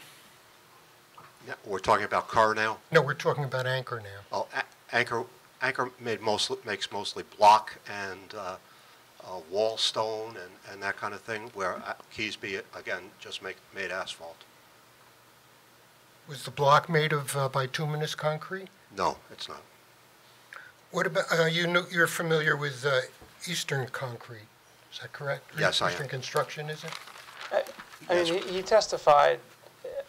I'm not sure what the whole point of this line of questioning is. It doesn't have to have a point. Mr. Dolph? Yeah, you do have to have a point. And there is a point. Well, we all know on the board that there's 3 or 4 different concrete plants, asphalt plants and everything in this area. Let's move forward. We all know that. I'm trying to, Mr. Chairman. Well, there was testimony by the witnesses for L&L that there was a, I think it was, what was it called? I've lost the word. What? Come on. Cluster. Yes, there was a cluster. That was the word I was looking for. There was a cluster. Come on. there was a cluster of facilities in this area, in this S&D. Well, we know there is cluster. And we're getting back. And we know there's concrete, we know, let me speak, please. We know there's asphalt plants there, we know that there's concrete plants there, all different varieties, building block. That is stuff that we already know that's there. Mr. Chairman. This witness, he is brought in operations of asphalt. Let's move on beyond the concrete, okay? We already know that. Well, we have to make a record because this will be reviewed by someone else. I And understand they may not that, know sir. it as well as you do. I understand that. All I'm going by is what testimony is on there. Let's stay with that. He's not offered as an expert witness. He was, I was He's asking not him- offered at that. And I was not asking an expert witness question. I was asking whether he considered these other companies to be competitors. That's not an expert. Well, do you work for the asphalt plant up there? I'm sorry? Do you work for the asphalt plant up there? Tilcon owned that asphalt plant, yes. Do you work there? Do I work there now? No, no. Well, the questions are being addressed to your key. That's what I'm getting at. I was asking about it at the time when he was at the plant at Keysville. That's not how it's taken. You didn't ask it that way. Excuse me. Did you consider them while you were working there to be the competitors of yours? No, we didn't make similar products, so. Okay. What about the Eastern Concrete plant? Did you consider Eastern Concrete to be a competitor? No. I'm going to interject there. What time were you there? At what year were you there? When was your last time? 2015. 2015. Okay, then Eastern Concrete at 2015 was there. Before it was Walling Block and Central Concrete. Okay. We also supplied Nelson with aggregate. Okay.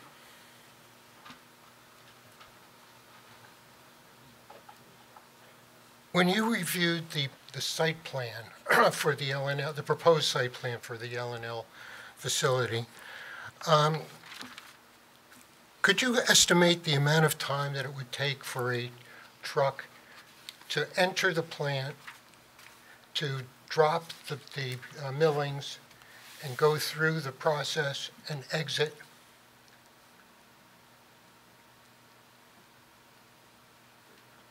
Well, from the time they enter the property to drop the millings, get their ticket and order their material and get loaded and get their ticket back, I mean, it could be done as quickly as 20 minutes. 20 minutes? So there could be 3 trucks an hour? Would that be the capacity of the facility? You could have trucks dumping simultaneously. It doesn't necessarily have to be one truck at a time.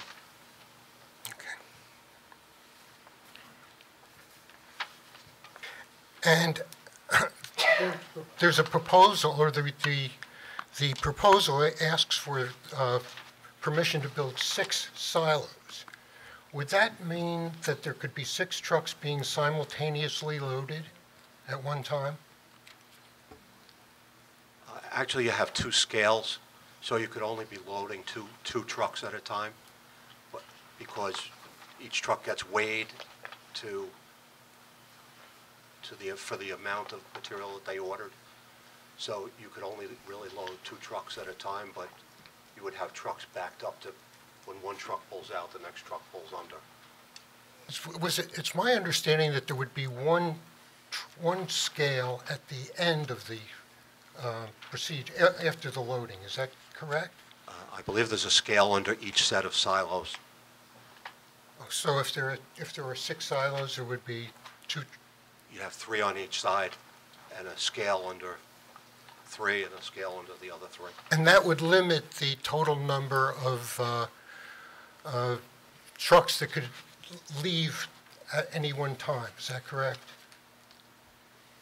Well, it takes about a minute to load a truck, so if you do the math, it could be a lot of trucks. And the more weight and the more scales there are, the more capacity there would be on the site. Is that right?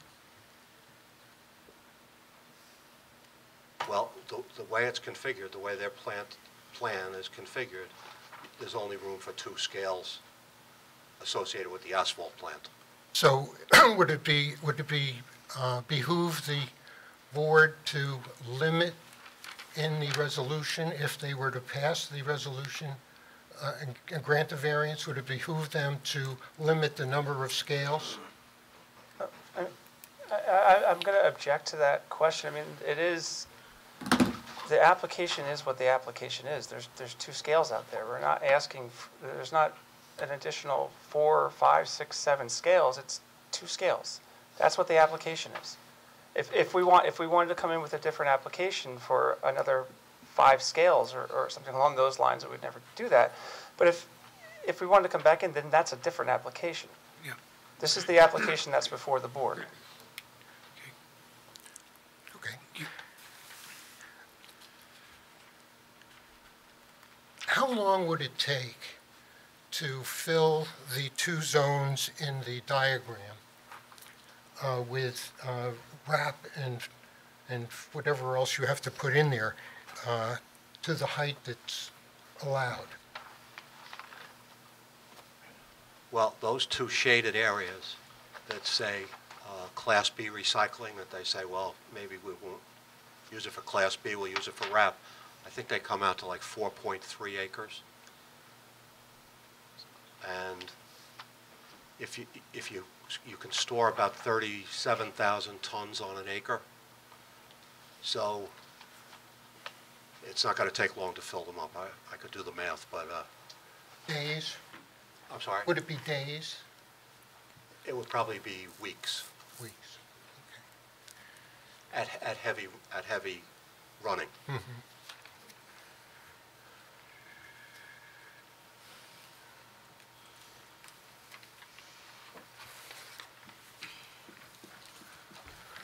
Thank you. Yes, sir. Next.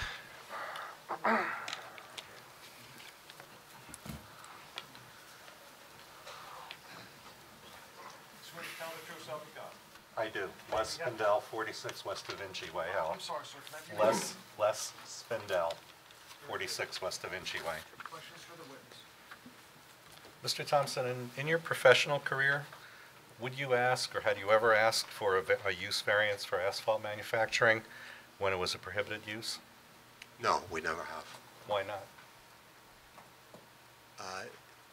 The impact that an asphalt plant has on a neighborhood and an area is just, if it's not wanted, it was just not in the cards for us to try to pursue it. Thank you. Next.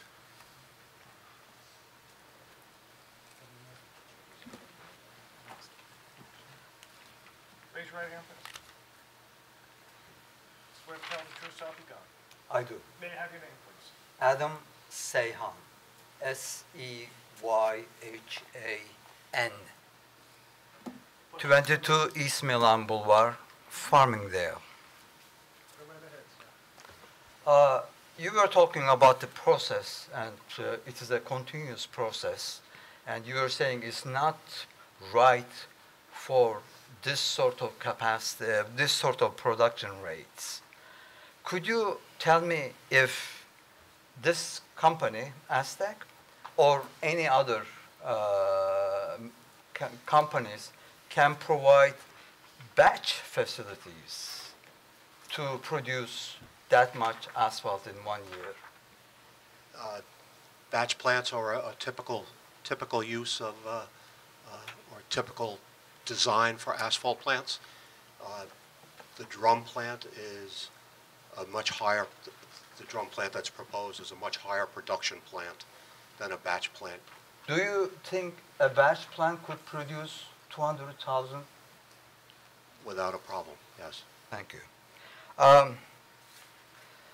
You told us about the New Jersey DEP considers wrap and other asphaltic material like that as a contaminant. Do they have any guidelines for the storage of these? Like you mentioned that you have to put concrete, maybe liners. Does the New Jersey DEP specify those? They don't have too many specific rules regarding this because it is such an issue. So they've kind of held off until the issue can be resolved. So there's not that much regulation on the storage. Okay, so any manufacturer can build anything they want for the storage of these products. The wrap is exempt from DEP oversight. It is. Oh, thank you. If you have an asphalt plant. Yes, thank you.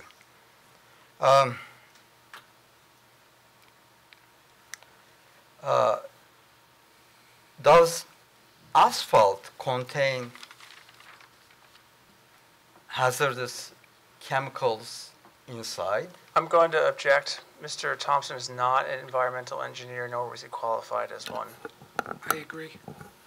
I'm asking a chemical question.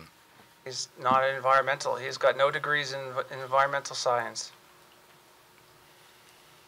Okay, you've been leader of companies for a long time and also work in the organization on asphalt plants. Can you tell me if you witnessed any explosions, or have you heard of any explosion related to asphalt plants and asphalt storage tanks? There have been explosions, fires, and then consequently explosions of asphalt tanks, yes. Is asphalt a combustible fluid? Is it a flammable liquid? Yes, it can be. I read it as 3B, combustible. So at regular temperatures, it doesn't burn, does it? No, it doesn't. I mean, on the highway or anything like that. Why is it then there are so many explosions and fires in asphalt plants? I mean, no, I'm going to object. There's no foundation for that question. I'm a resident here. I'm worried about explosions. I did not say it. You asked a question, and the question, there's no foundation for that. You said there's many explosions in asphalt plants. Shall I give you the list? That was not what the testimony that was provided by Mr. Thompson. No, he's an expert. I'm asking his He is not. He is not an expert. Oh, come on. Everybody knows whether there has been explosions or not. If No, he's no. a Tilcon Sir, CEO. sir, limit your question. Okay.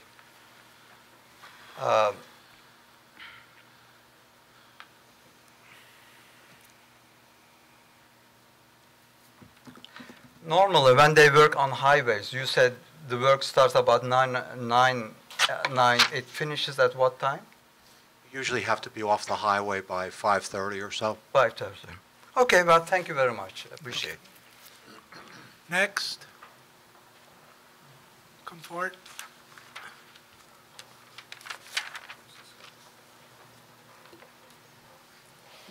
Raise your right hand, please. You swear to tell the truth, self you got? Yes. May we have your name, please? Sure, Rich Bruger, 183 West Renaissance. Could you talk into the mic, please? Sure, Rich Bruger, 183 West Renaissance Boulevard. And could you spell your last name? It's Bruger, B-R-U-G-G-E-R. Thank you. Yes, sir. May I ask you a question?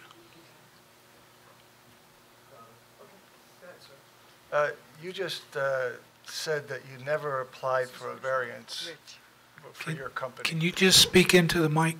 We have Sure. to pick you up on the recording. There you go. You just stated that you never applied for a variance for the companies that you've worked for or owned. You said it usually wasn't worth it because the neighborhood didn't like it, that it just wasn't worth going through the process. Why would the neighborhoods not like this? I'm going to object to that question. Objection. Maybe the public can be Sir. heard without Please being sit down. interrupted. They live here, they have a right to ask questions. I'm not saying they don't have a right to ask questions, but I'm also saying if a question's been already asked and answered, I think That maybe question 3 has times. not been asked Sir. and answered. Let him finish. If the question's been asked and answered 3 times, where are we going with this? Would It's he been- please- so two witnesses ago, I've never asked the question before. Please, wait, hang on. two questioners ago asked the same question. Okay. That just isn't true. That question was not asked. Just wait, okay? Let me take care of this. Please ask your question. You just said, whatever. Objection five- noted. five minutes ago that you own companies, you work for companies, you never applied for a use variance because if the neighborhood didn't want it, it usually wasn't worth it going through the process. And I'm just asking the question, why the neighborhoods don't want it? Why is it not worth it? Well, the nature of an asphalt plant is increased traffic, increased noise in the neighborhood, and if there's a predisposition among the neighbors that this is just a bad thing for us, for them, for the neighbors, they're gonna be against it from the very beginning. And once you get that plant built, it's very hard to for any board to come back and say, gee, maybe we made a mistake there. We shouldn't have approved that. Okay. Thank you. Thank you, sir. Thank you.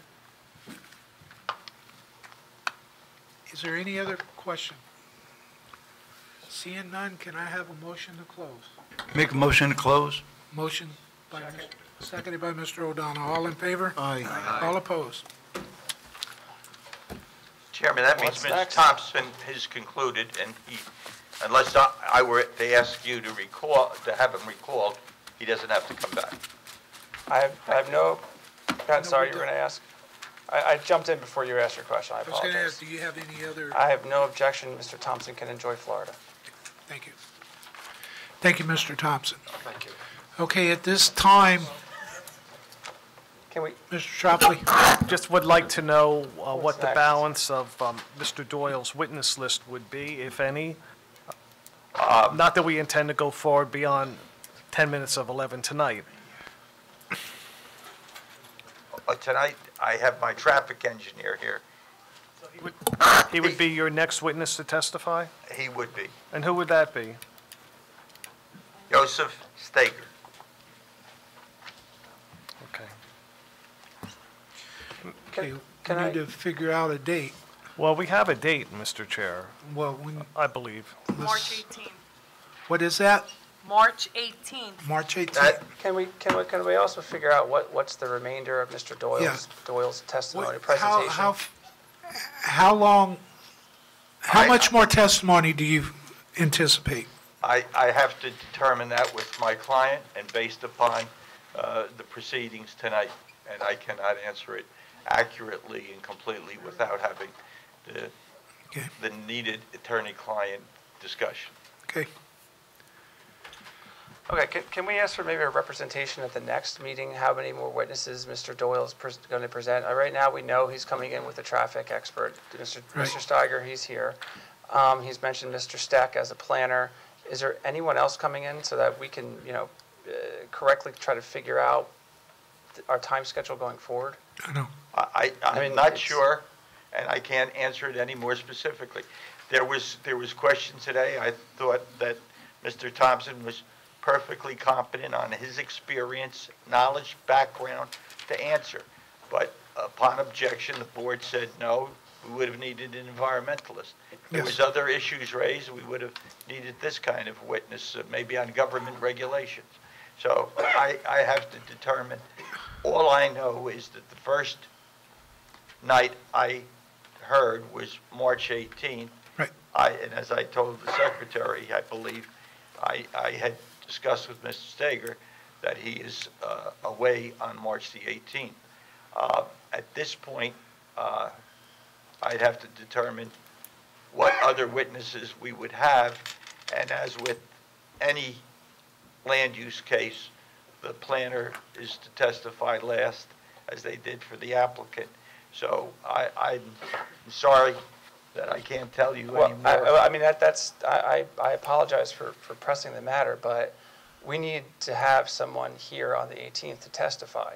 You know, this has been going on for quite some time, and I respect that Mr. Steiger is out or he can't come. That's fine.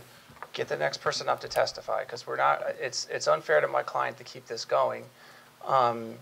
When you know Mr. Doyle's not sure who he's going to bring. Is he going to bring this person? Bring the next person and let them testify. Mr. Chairman, I appreciate that the applicant took the time he took. We need to take the time we have to take equally. Mr. Tropley. We need a witness here, Mr. Doyle, on the 18th. That's all I can tell you, because that date has been set for this, and it has been set. I think that date was set tonight. If Well, it had no, been set for a while, I'm sorry, nobody told me that. Well, it has been. I mean, I realize you're in the case pretty much at the halfway point, but we have to continue this case. The public needs to get an answer. The board needs to give them an answer. We can't just keep adjourning it. I respect the fact that you need time to consult with your clients and your professionals so that you don't have a complete witness list. I fully understand and that from an attorney standpoint. But please be prepared to bring somebody here on the 18th. At your it'll be your call, but this board, and I know they are not going to look kindly upon this if this is carried another time. I appreciate that the board could not look kindly upon a matter. Well aware that that's possible. But I would say that as far as knowing March the 18th, I heard it for the first time tonight, so if I could just know when future dates are. It's every Monday through April. April 1st, April 15th, and April 29th are the next 3 dates.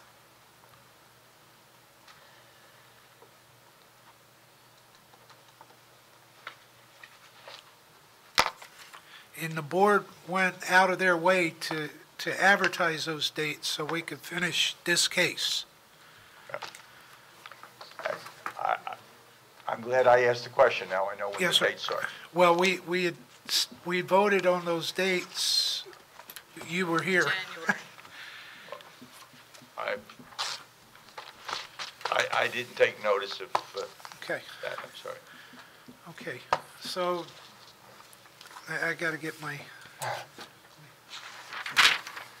case number BA 18-6 L&L Paving Company, Inc. will be carried to March 18th, 7:30 with no further notice.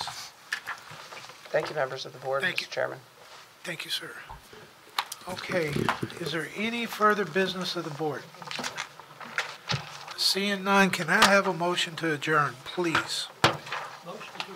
Motion by Mr. O'Donnell, seconded by Mr. Roscoe. All in favor? Aye. All opposed? Zoning board adjourned at 10:55.